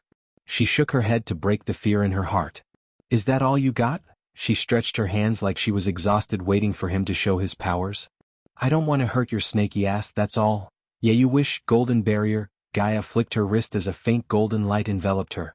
The golden light might be faint, but Michael could sense an immense amount of power thanks to his Eyes of Darkness. The spell she cast was very similar to his own spell, Responsive Shield, which could now stop the attacks of anyone under the core formation stage. Pretty awesome, huh? This is one of the many legendary spells I possess. Interesting. Michael knew this must be a legendary spell after sensing the power it radiated. This spell will grow stronger with my cultivation level. Currently, no one under the core strengthening stage could break the shield. Also, it will stun the attacker for a few seconds, giving me time to cleave his or her head off. Let me give it a shot. She saw the dark smoke and the fire in his eyes vanish into thin air. First, Michael wanted to test the strength of his powers in his normal form before transforming into his Dark Lord form, Lucifer. Lightning dash. He closed the distance between them in a blink of an eye. Gaia was extremely surprised by his speed. Every time he uses the lightning dash, she could see his figure, but right at this moment, she only saw a blur in the place where he was just a second ago. Just like Gaia, the Hydra was also able to see only the afterimage. When he got close enough to Gaia, she punched the shield as strong as he could without using only his raw strength. Boom. The moment his fist connected with the shield, a loud booming sound reverberated through the open air. Why are they fighting? Captain. Sea gods bless me, whoa. The pirates who were watching them shouted when they saw Michael flinging away from Gaia like a kite in the storm. His body only came to a stop from 50 meters away from Gaia. His right hand hurt like hell as he looked down to see bones sticking out of his fist while blood oozed through the wounds. Despite the APD injecting healing potion into his bloodstream, he experienced excruciating pain in his right arm. Yet on his face, one could not see an expression of someone who's going through immense pain. On the contrary, his lips curled upwards. Are you all right? Of course he's not, you idiot. Look at his arm, the white head replied after Gaia shouted at Michael. The silver head showed a look of concern in its eyes. Unlike these two, the black head calmly watched Michael, noticing his arm recovering at an inhuman speed. Although she knew the backlash wouldn't do much harm to him, looking at his arm bleed hurt her heart. Soon, she heaved a sigh of relief inside after she noticed his arm getting back to its normal shape. I'm not impressed. She shouted again to rile him up. I haven't even started yet. Death range. The area around him turned darker. He could feel his strength doubling up, but he still didn't take his full Lucifer form. Lightning dash. Yet again he activated his speed spell to get closer to Gaia. The pirates watching him from the ship only saw a dark trail. Before they could blink an eye, he reached Gaia. Did you notice that? His speed almost doubled, the white head whispered to the other two heads. Boom. Wasting no time, he took another shot at the golden barrier. This time when his fist met the barrier, a couple of tiny cracks appeared in the barrier where he punched. The backlash again sent Michael flinging away, but not as bad as before. He came to a stop after 20 meters. There was a deep shock in her eyes, noticing the cracks in the shield. This was not supposed to happen. No one except a core strengthening stage cultivator could damage the shield, yet he managed to do just that. Why am I not surprised? He's my better half for a reason. The shock in her eyes gradually got replaced by pride and excitement. Plus, she was with him long enough to know that there's nothing impossible when it comes to him. Don't say you're impressed with that little show, Michael snickered. What if we can do all that magic-y shit? The fuck we can. I still have no clue how our captain and the Dark Queen using magic inside the void line. We are lucky to be his crew. Gibson said the captain is planning to take over the continent. Just imagine how much gold we earn doing nothing if the captain managed to do that. Go captain. Hey. The pirates began to cheer in excitement from the ship. Ignoring their cheers, he closed his eyes to take his full Lucifer form, aka the Dark Lord form. The black cloud enveloped him while his eyes began to emit crimson-red fire. His newfound skill let him cast spells without uttering a word. Thanks to that skill, he just had to think about death range as the area around him grew darker and darker. The area around him was almost pitch black. Even the sparkling moonlight couldn't shine inside his death range. To this moment, he had zero clues on how the Hydra egg was able to make him stronger and unlock his Dark Lord powers. He knew eventually he would get all the answers from the system. Until then, he was glad to unleash the powers within him, because in this world where the strong prey on the weak, growing stronger is all that mattered to him. Until now, he was like an ant compared to his enemies. That would change from this moment, as from now on, his enemies would witness what the Dark Lord is capable of. Whoa, Gaia was taken aback by surprise when he suddenly appeared before her. She was waiting for him to cast the speed spell, but she heard no words escaping his mouth before he appeared in front of her. Back away, the Blackhead shouted at Gaia, sensing the upcoming danger. But it was too late, as Michael's fist already connected with the golden barrier. Boom. This time, the barrier shattered into millions of golden dots. He stayed in the same spot, except this time, the shock wave produced by the clash sent Gaia flinging away. Due to the force, she dropped the Hydra in her hand before flying away. Fuck. The white head screamed, but Michael quickly caught the Hydra in his hand. Chapter 264. He caught the Hydra on his way to Gaia. She was throwing up blood because of the backlash of the clash between Michael's fist and the golden barrier. Fortunately, she had her APD filled with a 90% pure healing potion to heal her organs immediately. Otherwise, she would have suffered more than just coughing up blood. Impressed now? Michael wrapped his arm around her shoulder with a gentle smile on his face. He himself never expected his power to reach the core strengthening stage in his complete Lucifer form. Apparently, after activating the Cloud of Darkness and the Eyes of Darkness, he could fight head-to-head with a core strengthening stage warrior and even defeat them. Even without taking his full Lucifer form, no one in the core formation stage could inflict a wound on him, let alone defeat him. By breaking Gaia's golden barrier, he grasped the extent of his current powers except for one thing. Gradually the fire in his eyes and the dark cloud around him disappeared. "When did you bastard reach the core strengthening stage?" she said, spitting out the remaining blood in her mouth. "I didn't. It's just my full Lucifer form temporarily boosting my power to core strengthening stage." After wiping off the blood on the corner of her lips, she gave him a friendly punch in the gut. "Give them to you, have enough op stuff as it is." She swooped the Hydra off of his hand. "Don't you think we should name them?" Michael asked. If they didn't name the Hydra, the system would keep bitch about it and never accept the Hydra as Michael's familiar. "He'll come up with perfect names for these little fellas." She playfully rubbed each of the Hydra's heads. Except for the silver head, which nudged her hand with love, the white and the black head tried to chew her hand with their tiny little teeth. "Quit chewing my fingers, little fuckers," she chuckled. Just by looking at the way she was looking at the Hydra, he could tell that she has taken quite a liking to the Hydra. He could imagine these two fighting with Nightmare every single day after they return home. "Hey, look over there." As they were hovering in the air, the white said, raising its voice. Michael removed his hands from Gaia's shoulder before noticing 3 warships moving towards the direction of Ra's ship. From the distance, it seemed they were moving in a triangle formation. The ship moving in the front was slightly bigger than the 2 behind it. The moonlight illuminated their white flags with the symbol of 2 red swords in X shape. All 3 ships were galleons fully fitted with powerful cannons to do some nasty damage to any hostile ships. Are those pirates? Considering she knew very little about pirates in the southern continent, she didn't recognize ships by the flags. His crew would have if they were floating higher in the sky with them. The 3 ships were too far to get noticed by the normal human eyes. Plus, the night made it extremely harder for Michael's crew to spot the ships on the horizon. We should follow them, Gaia said what he just thought in his mind. He wanted to see where the pirates were going in the middle of the night. Somehow he had a feeling that they weren't sightseeing. Before we do that, he began to descend from the sky towards the Silent Reaper. He didn't want to step on the stinking ship until they cleaned the heck out of it, except now he had to warn them before following the 3 ships. Otherwise, there might be a chance of some other pirates ambushing the Silent Reaper while he's away. As much as he hated to admit it, he didn't think his crew was smart enough to survive an ambush even with a ship like the Silent Reaper. They obviously didn't understand its full potential or value, otherwise, they would have at least kept her clean enough to be inhabited by normal human beings. Captain, that was awesome. You too, Lady Captain. Ow, what in the hell is that beast? Shoo. They almost forgot the task in the hand in the excitement of seeing Michael unleash his powers. Why am I not seeing a clean ship? I bet something's wrong with my eyes. The pirates looked at each other while scratching the back of their heads like clueless chickens. Their silly faces reminded him of the crew of Captain Barbossa in the Pirates of the Caribbean movie. He could never get mad enough to break pirate bones. Gibson. He enhanced his voice through arch energy so Gibson cleaning the below decks could hear him. After a few minutes he called Gibson. He ran to Michael's side with a couple of pirates. Michael was happy to see them drenched in sweat and covered in soapy bubbles. At least some of you've been doing the cleaning. The pirates down below, fortunately, didn't hear the noises produced by Michael and Gaia testing his powers. Gibson and the 3 behind him gawked at their fellow pirates with confused looks on their faces.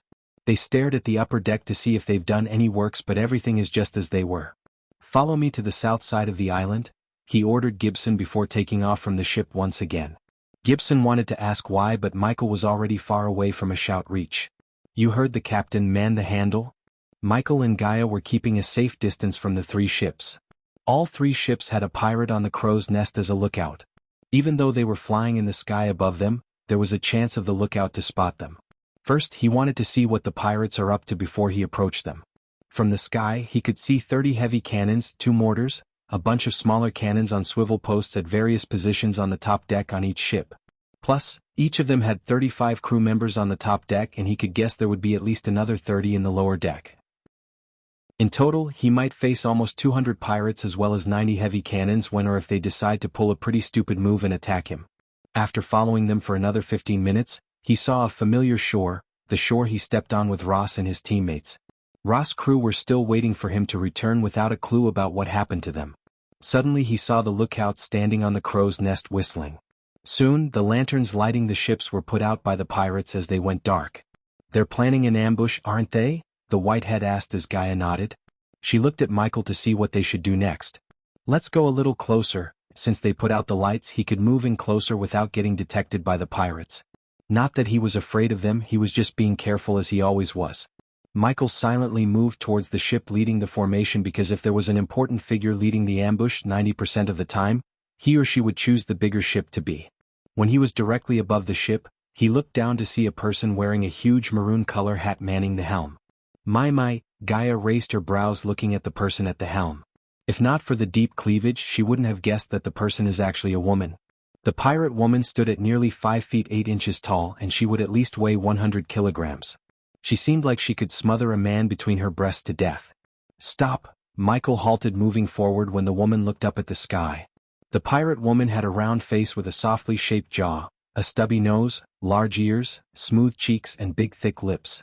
Her azure eyes were large and she had thick eyebrows. Her dark gray hair, lightly streaked with shades of brown, was short, straight, styled in decorative cornrows. She wore excessive foundation to hide her blemishes, pinkish lipstick and pastel eyeliner. Even in the darkness, one could see the red coating on her lips. Other than the excessive makeup, she had a muscular neck, wide shoulders, big chubby arms, a long torso with very large breasts with a defined waist, wide hips, toned legs and average-sized feet. She just wore simple clothes, a white full-sleeve shirt rolled up to her elbow with a black vest. Apart from the piercing on her left eyebrow, a couple of gold chains decorated her neck. What made Michael interested in this woman was not the fact she might be the captain, but there were no weapons on her body or anywhere near her. Interesting, Michael mumbled. Although she had no weapons, his instincts told him this woman is a dangerous person. Because when she looked up, he saw her eyes, they were the eyes of a killer. She was practically masking the cruelty in her heart from showing up on her face with all the makeup. Captain Marina, that's the ship. Michael saw a man walking towards the woman, pointing at Ross' ship. Fun time. The woman slowly put a pipe in her mouth as the man quickly lit a match to lit her pipe. The light illuminated the man's face, revealing his identity to Michael. So he brought friends? Do you know him? Gaia asked. He was the pirate captain who lost more than half of his crew to me. Now it seems he has returned to avenge them. You know, it would be nice if you guys and gals leave a comment after reading the chapter. Your comments are what drives me to write more. Chapter 265. Humph, some fucking pirate captain, you are to lose your crew to some snobby northern kid. They are practically naked after crossing the void line, Marina snickered, showing her disappointment in Packard Chameleon Crane. His defeat brought great shame to all the other pirate captains serving Pirate Lord Corey Wichdrachen, one of the 3 pirates' lords. The pirate lords controlled most of the southern sea. They practically ruled the ocean as well as the many islands in the sea. The 3 pirate lords had combined naval power higher than the southern continent kingdoms, hence, the Senate avoided crossing them even though the pirates kept plundering many merchant ships. Each pirate lord had several pirate captains serving them. The pirates who don't serve anyone such as the Silent Reaper were called the rogues. The pirate captain serving a pirate lord was free to plunder the rogues as they wished. If a pirate captain serving a pirate lord attacked another pirate who served another pirate lord, the pirate lords would investigate the attack until they found the wrongdoer. The wrongdoer would then get the punishment called the sinner's funeral. This was the only time one could see the pirate lords appear together in their ships. No one got the sinner's funeral in the last 100 years, which showed that the pirates could follow the rules unlike the Southerners' belief. One could even say that the pirates had a miniature version of democracy within them. Just like the sinner's funeral, no outsider has killed the pirate crew of a pirate lord in many decades until Michael massacred them mercilessly. Which was the reason Marina appeared to avenge the crew under the orders of Pirate Lord Corey. In the hierarchy of pirate captains, Maria stood at the top. She was one of the most feared pirate captains of the Southern Sea. Captain Marina, he was not normal. How could a normal human being heal himself just like that? Packard had been blabbering, running his mouth about Michael's healing ability to everyone on the Witch Island. The matter even reached the ears of Corey herself. To see if Packard's been telling the truth, Corey ordered Marina to capture Michael alive. Let's see if he can heal like you said when I'm done with him. She crunched her knuckles with an evil smile on her face. Something sparkled in her eyes. Is this gonna be another disappointment? Marina asked herself. They were sailing towards Ross' ship without an idea of Michael following them from above. Remember our task at hand, maggots, we want the one called David alive. The rest of them could go to hell. Aye aye, Captain. The muffled cries of Marina's pirates reverberated the ship. The pirates quickly moved towards their posts to start the ambush. The 3 galleons began to circle Ross' ship. They were going to flank the ship in a triangle shape. Don't kill them. Michael glanced at the 2 ships in the near distance, telling Gaia to take care of them. You sure you don't want me to kill them? It's no fun, she pouted before flying towards the 2 ships. For a few moments, he just kept hovering over Marina's ship before slowly descending from the sky. Huh? What is that? The pirate standing on the crow's nest noticed a black figure moving towards them. He couldn't clearly identify the object due to the darkness. A ghost? The pirate's hands shivered as he slowly reached for the lantern hanging on the wooden pole. He wanted to light the lantern to see the object in light. But before he could light the lantern, the object got too close to the ship. Since the pirates firmly believe in superstitious things, the first thing that came to his mind is the ghost. Ghost? The pirate screamed until his throat hurt. Immediately Marina's gaze turned towards the crow's nest. The word ghost made the other pirates shudder in fear. Intruder. When Michael landed on the deck, they could see that they weren't dealing with a ghost but another human being. Are you looking for me? They only heard his voice. The night's darkness prevented them from clearly seeing his face. But that changed when Michael conjured his green alchemy flames in his hand. The green flames were bright enough to light up the entire ship. It's him. Packard pointed his finger at Michael, screaming frantically because of the sudden fear he just experienced. How did he? Fire? What kind of fire is that? Where did he come from? Many questions were running through their heads after seeing him suddenly appear on the deck before them. Marina left the helm while a pirate in her ship lit a lantern to signal the other 2 ships to stop. Well, I'll be honest. I have no idea how did you manage to come here, but I do say this, you have some balls. 2 actually. Marina saw no fear on his face. He leaned on the wooden pole leisurely while the green flame somehow hovered beside him, lighting the ship jade green. Even from standing 10 meters away from him, she could feel the heat being emitted by the orb of jade green fire. Marina slowly walked down the stairs adjusting her shirt. The pirates slowly reached for their cutlasses before unsheathing them. Michael still remained calm because no matter how many cutlasses or crews they have, he could defeat them with a couple of wind blasts. He was curious about what Marina could do. The pirates looked so afraid of her and Michael wanted to know why they are for a woman without any weapons. "I've been hearing some weird things about you, kid."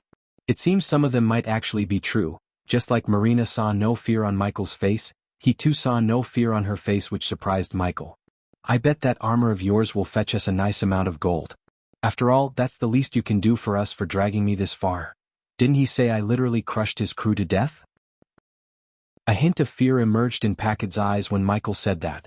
He also noticed some pirates clenching their teeth in anger. He figured that there might be some relatives among the pirates he killed. "You're not going to fight them, you're going to fight me," she crunched her knuckles. He creased his brows because she acted like she wanted him to fight him hand to hand. She removed her hat, revealing her dark gray hair. "Stand down, maggots. This will be wumano a mano." This time, Michael was stunned by her words. As far as he could tell, she's either stupid or extremely confident in her fighting ability. Either way, he decided to agree with the woman's bizarre decision. The pirates immediately lowered their weapons as an evil grin appeared on Packard's face. "What makes you think you can beat me?" Michael asked, smiling at her. Boom. Instead of answering Michael, she just punched the sail pole beside her. Her fist obliterated the wooden pole into blisters as the entire ship trembled. The sailcloth flew into the water, leaving the ship with one less sail. Yet again Michael was stunned by this woman. It was impossible for a normal human being to possess such strength unless she's not normal. At this moment his curiosity reached a new peak. He focused his gaze on this woman, but as expected, there wasn't a single trace of arch energy in her body. "System, scan her body. I want to know how she managed to destroy the pole with a single punch. 2,000 badass points required to scan her. Take it. It will take 15 minutes. So I have 15 minutes to play with her." The pirates moved away to make a space in the middle of the ship. "He's dead. Here we go. It has been so long since we saw Captain beat the shit out of someone. I don't know, man, everything about him rubs me in the wrong way." The pirates began to chit-chat while Michael walked towards the center. The woman snapped her fingers as the pirates lit all the lanterns they previously put out. Michael's alchemy fires vanished into thin air, surprising many pirates. "What's going on there?" "I'm done with one ship. Get it done. I'm gonna play for a while." "Who are you talking to?" "You'll know soon. Now shall we start?" Michael cracked his neck waiting for Marina to make her first move. Standing on the opposite side, she moved one leg behind, raising her fist like a boxer. Whoosh. The very next moment, she dashed at him with extreme speed. He slightly moved his body, evading her fist. Although he evaded her punch, her speed stunned him. For a big woman, she was very agile and fast. With a swift twist, she turned her body before throwing a punch at him again. This time Michael didn't evade her punch but raised his palm. Boom. The moment Michael's palm and her big fist clashed, it produced a loud booming sound. The force of the clash sent both of them sliding backward. Michael's hand felt numb after stopping her punch. For a moment his brain thought he was being hit by a raging bull. "You're still in one piece," she sounded surprised. "That's all you got?" Michael wanted to see the full extent of her strength, so he riled her up. If Southerners could not cultivate, how was she this strong? That was the question running in his mind. She dashed forward again, but this time she was rapidly throwing punches and kicks at him. If it was before he learned the new fighting technique from Gaia and trained himself like hell, Marina might have landed some blows to him. Since that was not the case anymore, he evaded and dodged every single punch and kick of Marina. He felt like dancing with her while the other pirates stared at them in utter shock. As time went by, their fighting area expanded to the entire ship. She began to scream like an enraged beast as Michael felt her strength growing exponentially. Good, let it all out. Chapter 266. Even after she went berserk, Marina was unable to hit him at least once. While dodging and evading her punches, the two of them reached the ship's front corner. Seeing him cornered, she grinned. "Let's end this little dance, shall we?" Michael decided to end this little fight after successfully gauging her strength. Death range, he knew he couldn't defeat her with just his raw strength. Hence, he cast the death range to enhance his strength. The moment he used the spell, the entire ship grew darker regardless of the lantern lights. Marina's eyes went wide as she realized that he just used magic. The overwhelming joy and shock prevented her muscles from moving. Boom. Michael punched her right in the abdomen with enough force to send her flying from one end of the ship to another. She literally traveled in the air, breaking all the poles in the ship before hitting the wall beside the captain's cabin door. "Captain? Captain Marina!" The crew members and Packard screamed. Their bodies shuddered in shock as they stared at Marina's body with wide eyes. "Dark. Dark. Lord," the words barely escaped her mouth. Despite the blood flowing out of her mouth, she was smiling. Her eyes contained a tint of delight. The others might haven't heard the words she spoke, but Michael did. It completely took him by surprise. He was about to take a step forward when he noticed something glowing on her chest. "The system has finished scanning. The system has found a radioactive medallion on her chest. It doesn't harm her body as a radioactive material would do on Earth, but this medallion strengthens her body from the molecular level." He didn't need help finding the medallion. It was glowing in bright jade color on her chest. Locking his eyes on the medallion, he activated the lightning dash to reach her in a blink of an eye. "Captain?" "Wind blast." The pirates rushed at Michael when he reached Maria as they thought he's going to kill her. They tried to protect Maria, but the wind blast blasted some of them into the water while the others to every corner of the ship. He squatted down before Marina to take a closer look at the medallion. The medallion on her neck was the size of a coin. There was no etching or designs could be seen on the surface except for one letter, L. First, he used it to spread the name of Lucifer by leaving an L mark on the crime scenes. Then he realized the Order of the Death has been using the symbol way before he was even born, as the symbol was everywhere in the Abyssal, and now he saw the same symbol once again on the medallion. "Dark Lord, it's you. Where did you get this?" She tried to answer, yet the pain in her abdomen prevented her from speaking. He willed the system to give him a healing potion from the system's storage. "Drink this." Michael poured the healing potion into her mouth, not gently though, as he needed answers quicker. Almost half of the potion trickled out of her mouth. Considering the potion was 90% pure, her pain began to dissipate in a few seconds. She started to breathe as normal. Soon she pulled herself up to kneel before him. Michael stood up, trying not to show the confusion in his heart on his face. "Order of the Death, Dark Lord. This medallion had been passed on to us from our ancestors. Your ancestors served the Order?"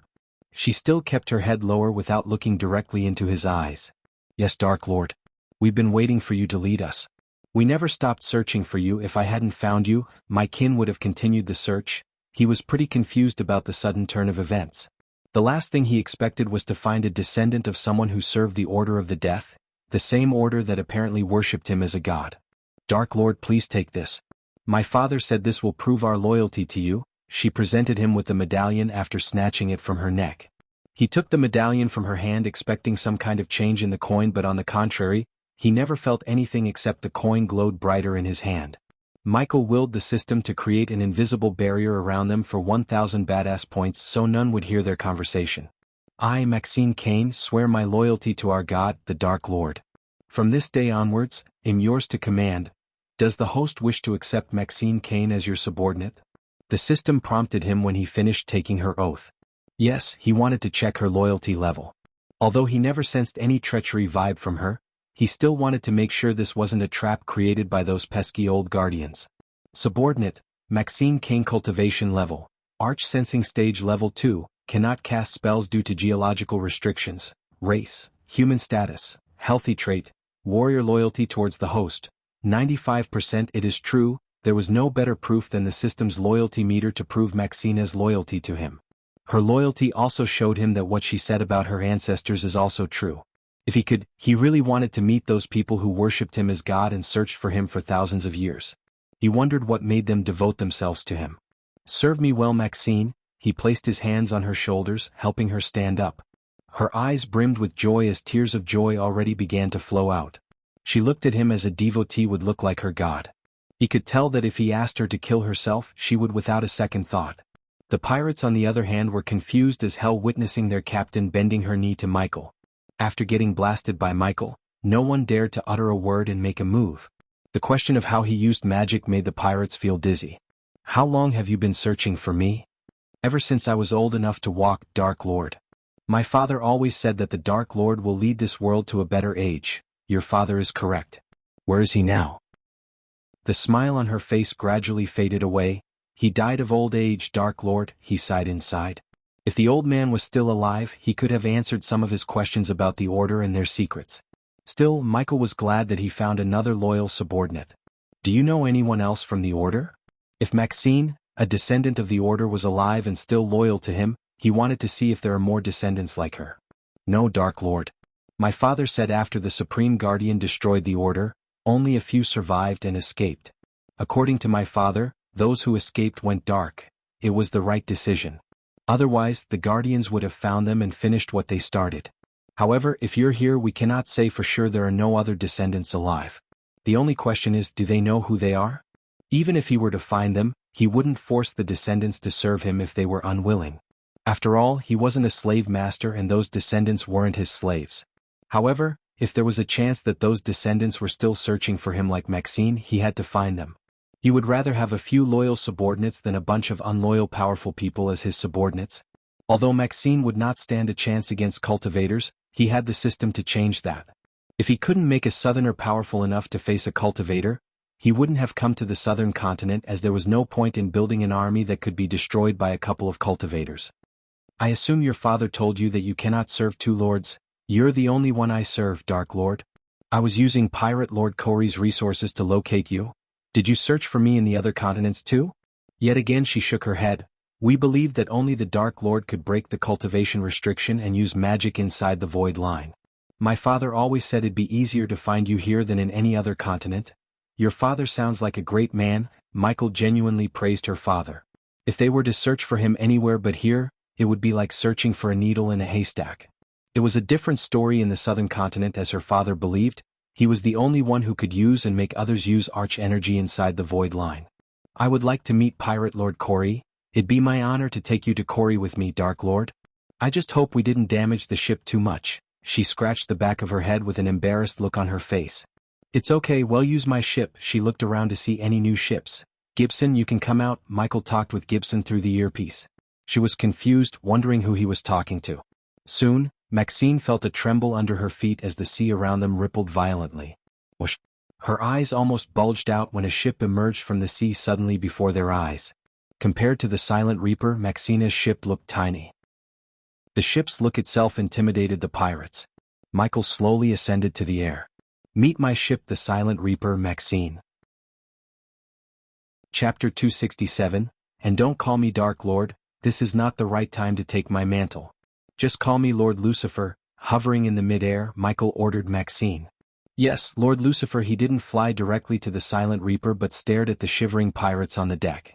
Packard's legs kept trembling, all of his senses were overwhelmed by pure fear. Are they loyal to you or Corey? I give you my word, Lord Lucifer, they are loyal to me, no one else. Without a second thought, Maxine vouched for the pirates. Except him, I presume. He glanced at Packard. As expected, Maxine nodded because Packard was not a pirate serving her but another pirate captain who served Corey. Kill him, as you wish, Lord Lucifer. No. No. Don't kill me. Don't. Maxine's gaze sent a chill running through Packard's spine. He started to shiver frantically while walking backward. He kept walking until he tripped on a piece of wood. You should be proud to give your life to Lord Lucifer, Packard. Accept your death with dignity. The pirates surrounded Packard, restricting him from retreating any further. Michael calmly watched the scene without interfering. He wanted to compare Maxine with the native citizens of the southern continent. Look, something's going over there. Who is that fatty? Shoo, do you want the captain to get more pissed off at us? Why isn't the captain making any moves? And where is the Dark Queen? Michael's crew began to chit-chat looking down at Maxine's ship. They were afraid of Michael noticing them as they still haven't cleaned the ship yet. Still, they couldn't stop themselves from watching the entertainment. I hope you shitheads are sightseeing after cleaning the ship spotless. The Silent Reaper crew felt a chill when they suddenly heard Dark Queen's voice coming from behind. They slowly turned back to see her floating in the air above the captain's cabin. Hey worms, how's it going? Shorty came out of the captain's cabin with a bucket in his hand. He had no idea Gaia was floating above his head. I have a great idea, we should keep the door open, submerge into the sea and emerge again. Tada. Captain's cabin cleaned. Shorty laughed. The other pirates rolled their eyeballs up to signal Shorty, yet their efforts were in vain. Great fucking idea, remind me to drown you next time to make you stink less. What the? Shorty's eyes went wide as he slowly turned back to see her floating in the air. He let out an embarrassed smile. No. Boom. Suddenly a screaming noise reverberated in the area, followed by a loud booming sound. Gaia moved forward while the pirates turned back again. What happened here? The whitehead asked, looking at the broken poles as well as the broken wooden pieces lying on the ship's deck before them. Along with the destroyed objects, they noticed a headless body lying in a pool of blood. Who is she? Gaia saw a chubby woman standing in front of the headless body, wiping the blood off of her fist with her shirt. Maxina's pirates were too focused on Packard's body as they almost failed to notice Gaia floating beside Michael. A descendant of the Order, Gaia was genuinely surprised after hearing Michael's words. She scanned the plump woman from top to bottom. Did she have anything to prove herself? Instead of explaining, he showed Gaia the medallion. With a single glance at the coin, she recognized the symbol. Trust me, she's loyal. Why did she kill him? The silver head looked at the headless body with pity in its eyes. The other two heads, however, remained indifferent. Because you should always kill your enemies, no mercy. After killing Packard with a single punch, she turned back to see another figure in black armor floating in the sky. She could tell the person is a female, but unlike Lucifer, Maxine was unable to see her face as she wore a mask. Regardless of the mask, Maxine could feel the woman's gaze on her. Maxina's instincts told her that this person is just as powerful and dangerous as Lord Lucifer himself. Her father and his ancestors only told her about the Dark Lord, but not a single word about this woman. Tell your people to come to Giselle Kingdom. Well, go there in my ship. Considering the damage Maxina's ship took from the initial battle between her and Michael, he knew they can't keep up with the Silent Reaper or the other two ships. Therefore he ordered Maxine to get aboard his ship. You heard Lord Lucifer. Fix the ship and move your asses to Giselle. Yes. Yes, Captain. The next moment, Gaia flicked her wrist as Maxine felt her body become lighter. She was taken aback by surprise looking at her feet moving up from the ground. I'm flying, she mumbled. In a few seconds she reached high enough in the air where the pirates looked smaller. When she landed on Michael's ship, Maxine saw the crew gawking at her curiously, especially a short guy with a bucket. Captain, we just need a couple of more hours to clean your cabin. Gibson came to his side drenched in water and soapy bubbles. His white shirt turned brown thanks to the mess he cleaned in lower decks. Lord Lucifer, is this the Silent Reaper? The cursed ship? Yes, and not cursed anymore. Yet again the Dark Lord made her heart skip a beat. The Silent Reaper was a legend known only for a few people. They all thought the curse was unbreakable, yet here she was standing on the Silent Reaper with the Dark Lord. Her devotion towards the Dark Lord reached a new peak. She only wished her father was here to meet the Dark Lord. While they were on the deck, Michael saw Heinberg stepping out of the lower deck. He made his way towards Michael. Good, you're here. Follow me, Gaia. Heinberg and Maxine followed him behind into the captain's cabin while Shorty prayed that the captain doesn't get mad at him for doing a half-assed job of cleaning the cabin. When Michael entered the cabin, it wasn't as stinky as before and the cabin looked somewhat cleaner. Ignoring the room's hygiene for a moment, Michael walked towards the oak table in the center.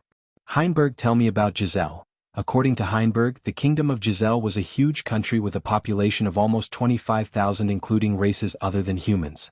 Bordered between a marsh to the north, a wild sea to the south, a mountain range to the east, and a marsh to the west, the kingdom of Giselle was mainly living off woodcrafting, weaponsmithing, and wine brewing.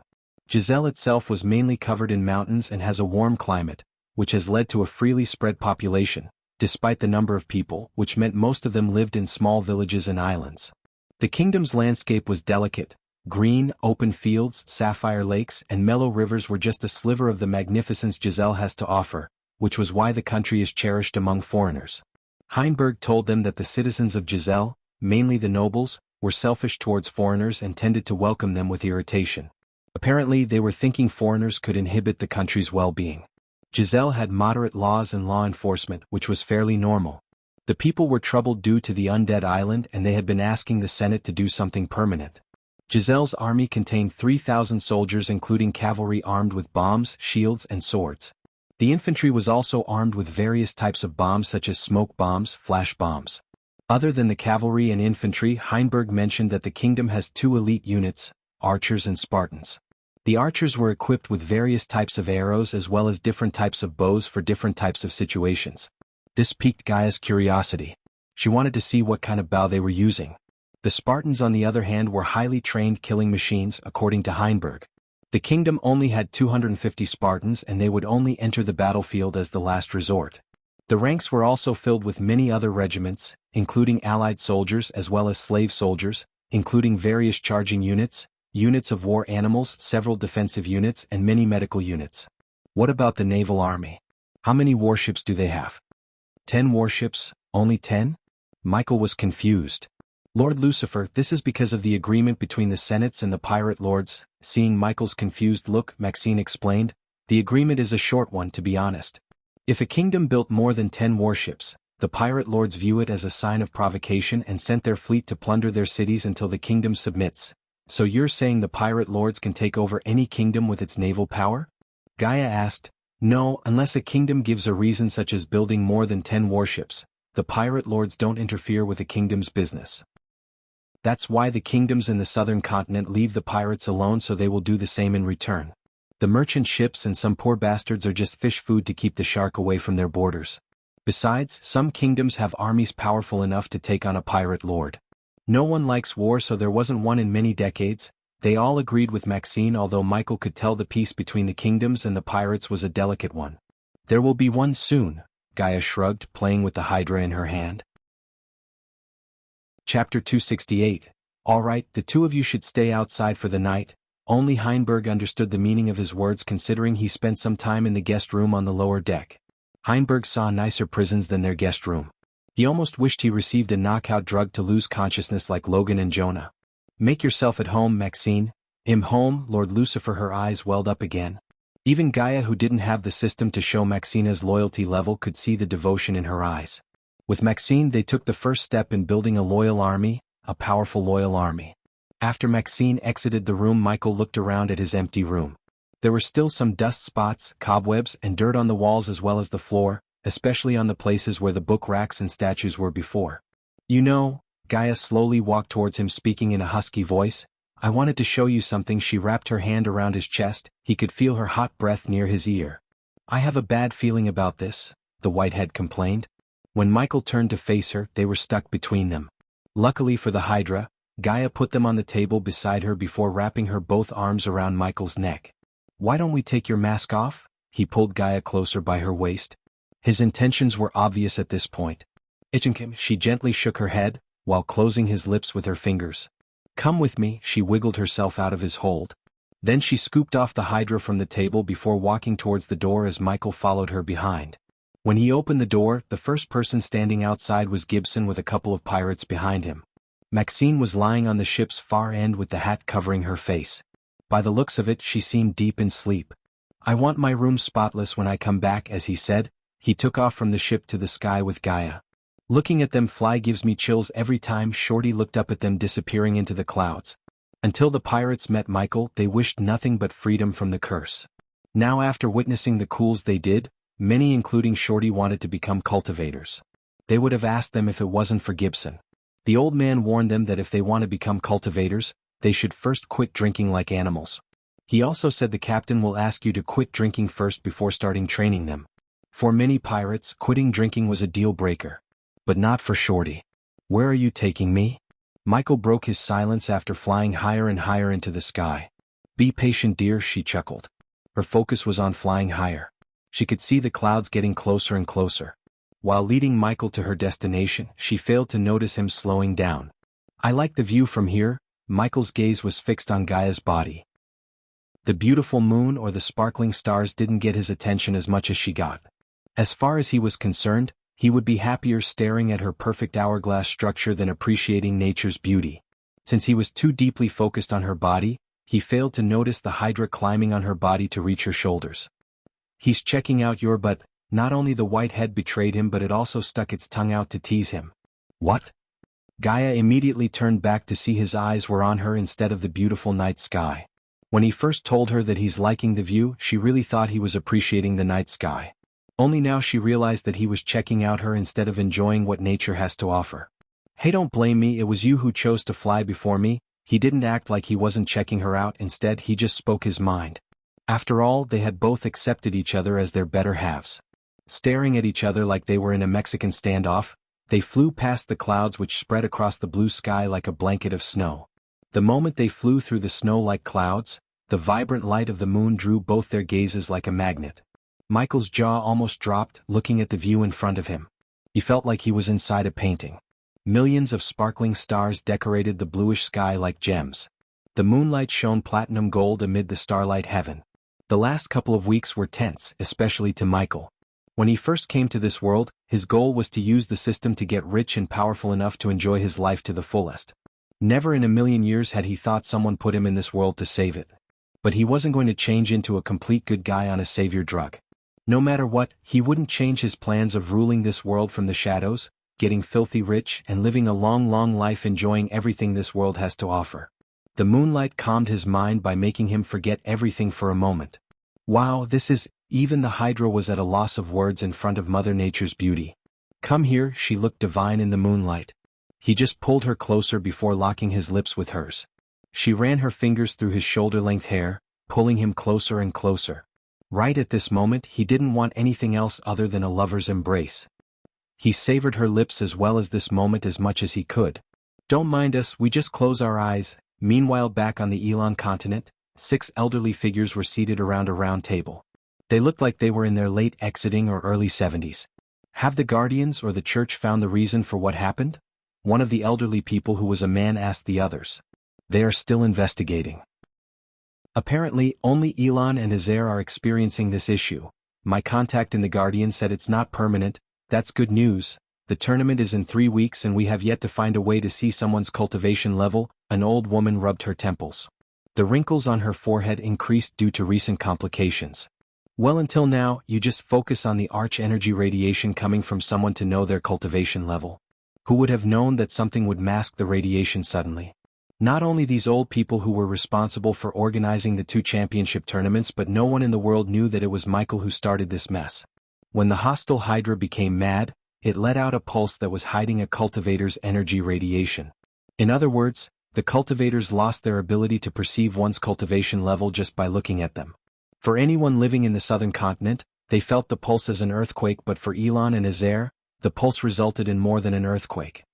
The Guardians are working with the Dwarven Kingdom and the Elven Kingdom to design a device that might solve this problem.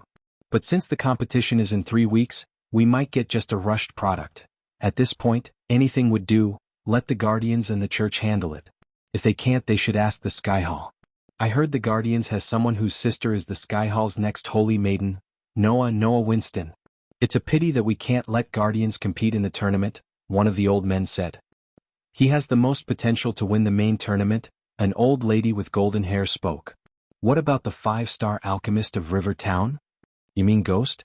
You just answered your own question, Anon. He's an alchemist, not a fighter.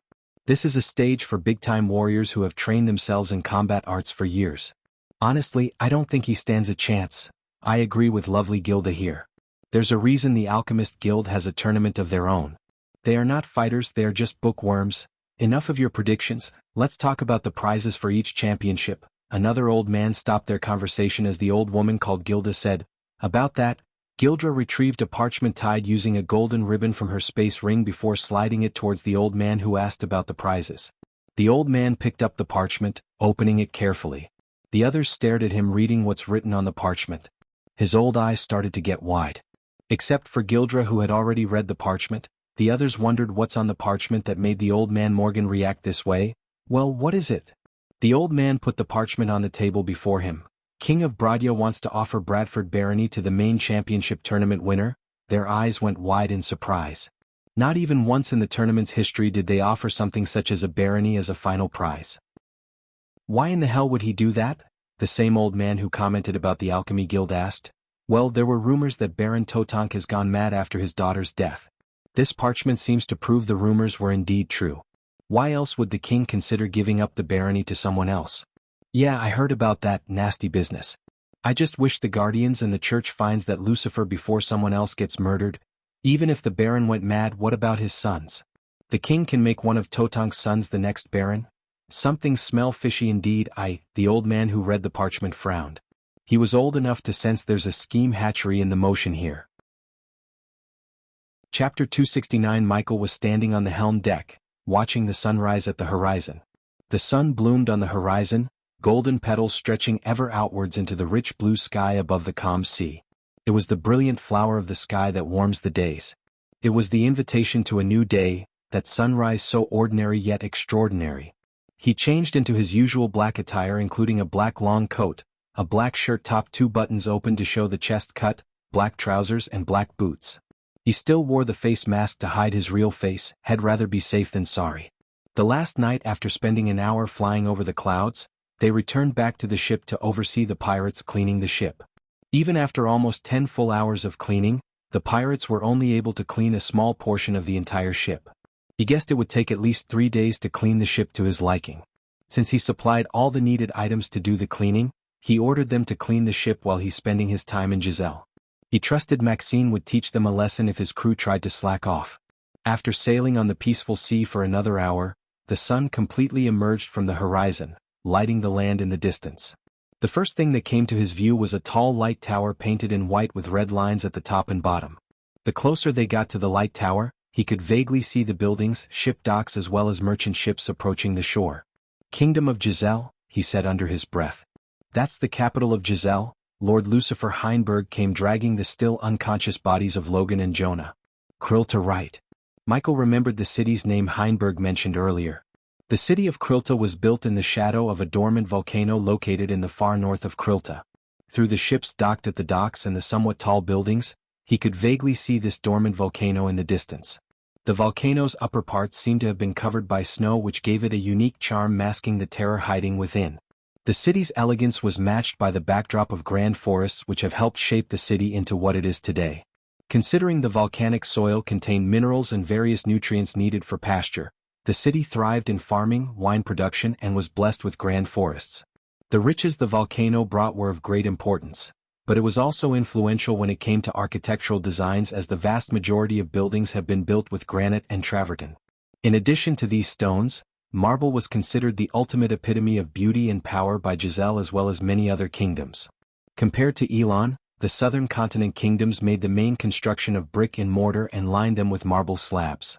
The black warship immediately received everyone's attention in the dock area. Michael saw little children pointing their fingers at the ship while their eyes sparkled in amazement. As the Silent Reaper approached the docking area, Gaia came to his side, stretching her arms after her morning meditation. Like Michael, she too started to wear full black clothes. She wore everything the same as him except the small satchel hanging on her waist where the Hydra is sleeping peacefully. Because Michael lowered a pirate flag that had the skull and 2 swords on it, a group of patrolling soldiers came to the docking area.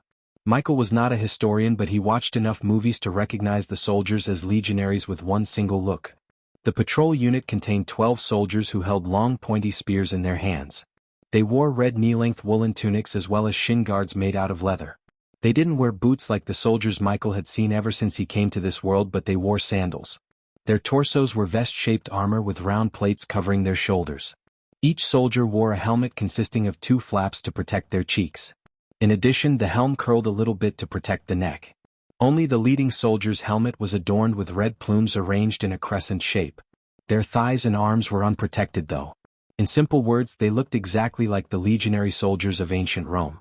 Not only the soldiers, when Michael looked around the buildings, they also looked exactly the same as the buildings he saw in some Rome-related TV shows and movies. Most of the buildings were 2 stories painted in white with light orange overlapping roof tiles. The unavailability of the ship flag raised suspicion among the soldiers. The soldiers waited for them to leave the ship. Michael turned back to look at Heinberg. "You sure they want to ask a question?" Michael would have put Jonah and Logan into a sack if it wasn't for Heinberg, who told him that he will deal with the soldiers. Until he could get the senators under his control, he decided to keep a low profile. His plan was to control the Giselle kingdom through the senators from the shadows. However, that didn't mean he would not show his powers at all. On the contrary, he would show his powers in a suitable place to get the maximum amount of badass points. As the ship came to a halt, Heinberg put a black bag on Jonah and Logan's heads before following Michael and Gaia to the docks.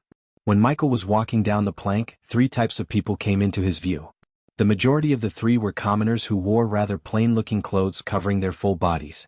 They didn't wear any sparkling pieces of jewelry or any kind of accessories to adorn themselves, only sweat of hard work adorned them. These people were the majority in the docks area. Most of them were unloading wooden boxes from a merchant ship at the docks a bunch of meters away from the Silent Reaper. What was inside the wooden boxes was not Michael's concern at the moment. The soldiers remained calm until they saw Heinberg dragging 2 bodies that had their heads covered by black bags. Some of the soldiers standing behind the leading soldiers tilted their spears towards Michael as a sign of caution. "Tell your men to move aside, soldier. We are here for official business." Michael noticed Heinberg retrieving a gold-plated card the size of a credit card from the inner pocket of his shirt. This was the first time Michael saw the thing, but apparently not the soldier in the front. The moment he saw the card, the soldier's body tensed. He immediately saluted at Heinberg while his eyes showed a mix of fear and respect. "Where is Senator Caius?" "In his manor, sir." "Does the sir want us to escort you?" The soldier almost raised his voice like he was in a cadet walking. After Heinberg showed the gold card, the soldier didn't even take a second look at the bodies. "Lord Lucifer." Heinberg looked at Michael, wordlessly asking him to speak further. Michael just nodded as Heinberg gave further orders to the soldiers. "No one goes to the ship without my say-so." "Yes, sir." "Tell them to leave him somewhere safe," Michael said, glancing at Logan. "Put him somewhere safe and leave him alone." As per Michael's order, Heinberg moved Logan's body towards the soldiers. The onlookers stared at the scene and the silent reaper for a few moments before resuming what they were doing. After all, these working classes were paid for working, not for gawking. In front of Michael, there was a straight road paved in gray stones leading to the inner city. Either side of the roads had buildings and occasional palm-like trees. Dragging Jonah's body would be a pain and slow down their pace, so Heinberg just lifted his body, putting him on his shoulder. As any typical city would have, he noticed smithery, a couple of bakeries as well as ration stores along the way. In addition to those stores, he was surprised to see many alchemy ingredient stores and agriculture supply stores. Given that all the people in the southern continent required food, there was a higher demand for agriculture supplies than all the other continents. Fresh organic eggs. Fruits and vegetables for the cheapest price. "Come on, lords and ladies, take a look at our produce." It felt like a century since he heard the cries of farmers and smelled the scent of a marketplace. "How much are these?" While walking through the streets, he forgot to turn back until he heard Gaia's voice. She was at a fruit stall, smelling the reddish mangoes on a bucker before a white-bearded old man. 10 mangoes for 3 gold coins. "No way to dash, here." He almost twisted her ears for trying to bargain with the old farmer for 1 gold coin. It was fortunate they could spend the gold coins of Elon in the southern continent, as both the continents shared the same currency. "Stop, let me choose," she interrupted the old farmer and started to pick the mangoes herself. What did she say? "Oh yeah, don't focus on the color. Squeeze the mango gently and smell the stem end for a fruity aroma." The old man just stared at Gaia while she took each mango in her hand, squeezing and smelling them. "Yeah, take your sweet time. I am taking it." She completely ignored Michael, who just rolled his eyes. Seeing the both of them, the old farmer chuckled. "Wives, sir." Heinberg felt a chill crawling through his spine when he saw the old man casually kidding the two most terrifying people in the whole southern continent. He thought the old man was going to die a horrible death, but unlike what he expected, Heinberg saw Lucifer just laugh with the old man while she elbowed Michael, gently smiling. Chapter 270, "I'm really starting to regret giving you money." She had a basket in her hand full of fruits, vegetables, and meat. In her shopping spree, she forgot the one most important thing. She didn't know how to cook. Because they were walking through the streets full of people, she was unable to put everything in her space ring. The further they walked into the inner city, the less crowded the streets got. The paved street they were walking on opened up in a 3-way junction. In the center of the junction was a beautifully built water fountain. The marble stone coupled with bright blue sparkling water made the fountain truly a majestic structure. In addition to the beautiful fountain, the buildings surrounding were fancier than the buildings near the docks. These buildings were built using marble stones rather than granite, which gave each building a unique charm. Most of the buildings were 3 stories with green plants hanging from the roof as decoration. Besides the buildings, the people roaming on the streets were fancier too, especially the ladies. They wore golden inlaid sleeveless tunics and some of them wore colorful stolas. Apart from the fancy sparkling dress, each of them had gold and gem-placed pieces of jewelry adorn their ears as earrings, neck as chains, and hands as bangles. "I'm standing right here," Gaia said, gritting her teeth. Looking at him gawking at all the ladies began to kindle her jealousy. There were all kinds of hot women walking around the water fountain, redheads, blondes, brunettes, and even some green-haired ladies. Ouch! Only when he felt a sharp pain in his upper arm, his focus on the women broke. "Were you checking them out in front of me?" "I'm not checking them out as you think. It reminds me of something back at home." Since this place resembled the Roman TV shows he watched like Spartacus, he felt some nostalgia. If it wasn't the truth, she would have seen it in his eyes and began to growl about him lying to her. She was with him long enough to see that he's really telling the truth. Plus they're hot, he teased her to make her mad. Her facial muscles twitched weirdly, making Michael chuckle. She tried to bite him in the shoulder despite the people on the streets. Fortunately, she had a heavy basket in her hand and he was quick enough to restrain her by wrapping his hand around her shoulder. He squeezed her with love mixed with childish playfulness. Looking at them act this way really made Heinberg wonder what kind of people they are. One moment he was killing people within a heartbeat, another moment he was playing with his girlfriend and laughing with old men to their jokes. "Move it, dog." A fancy-dressed woman's voice reverberated the area. Michael noticed a man getting slapped by the woman. "Slave." Only took Michael a single glance at the man to recognize the man as a slave. The man had an X-shaped burn scar on his left chest. He wore nothing but a small piece of worn-out tunic only covering his privates.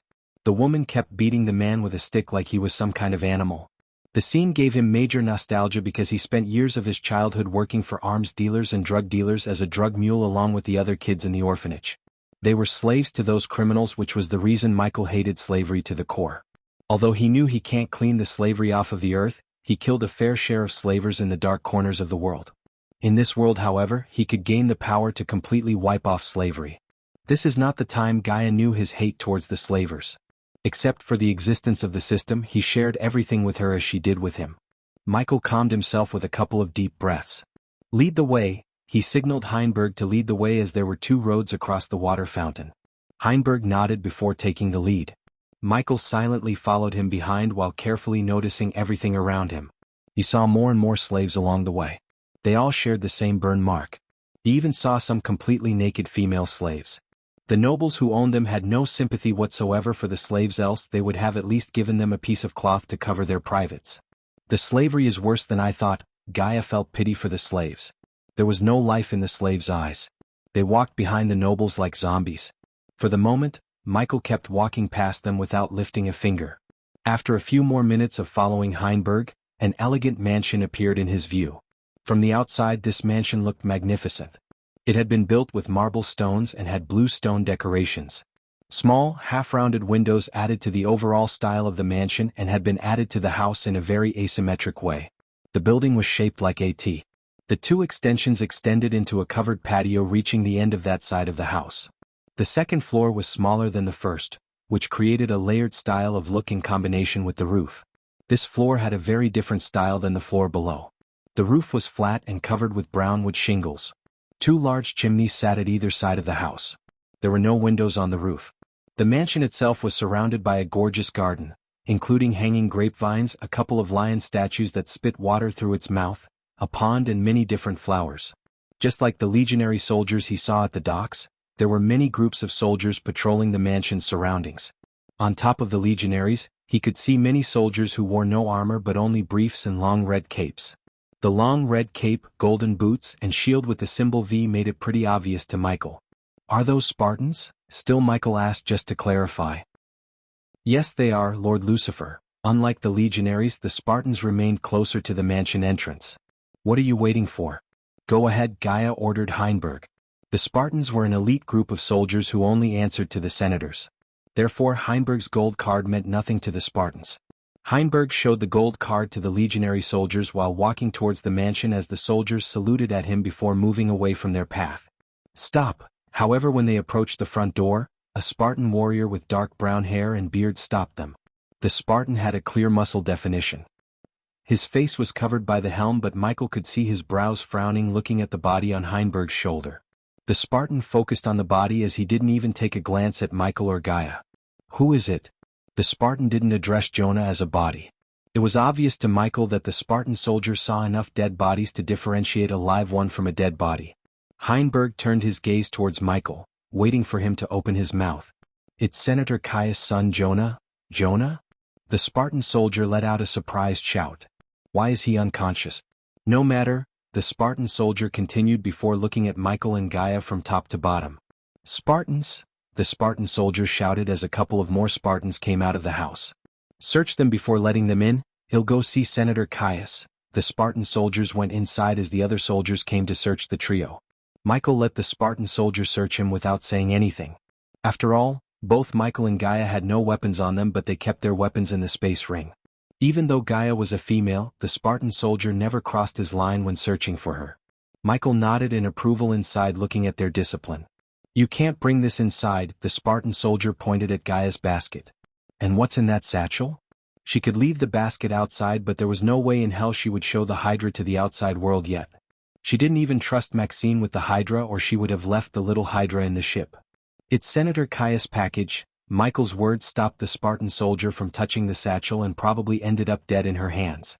After hearing what he just said, the Spartan soldier gave them a look of doubt but eventually decided not to search the satchel because it's a crime to lay hands on packages such as those of the senators. All the Spartan soldiers knew about the secret operations the senators do in the shadows. Therefore, the soldier kept his hands off of the satchel. "Follow me and don't make any sudden moves," the Spartan soldier warned them before leading them into the mansion. "Humph, not a Spartan in this county who could stop these two," Heinberg thought to himself. The Spartan always acted so high and mighty because they were the strongest and the elite soldiers a kingdom could offer. This made many Spartans extremely overbearing. Heinberg couldn't wait to see the two of them kick some Spartan asses, and nor could Michael. You're tuning in to the Han Lee's Wuxia Adventures YouTube channel. We're so grateful for your support, and don't forget to subscribe to join us on this incredible journey through captivating stories. Your generosity through donations truly makes a world of difference, as it's the primary source of revenue that allows me to expand and enhance this channel for you. Thank you from the bottom of my heart for being a part of this adventure.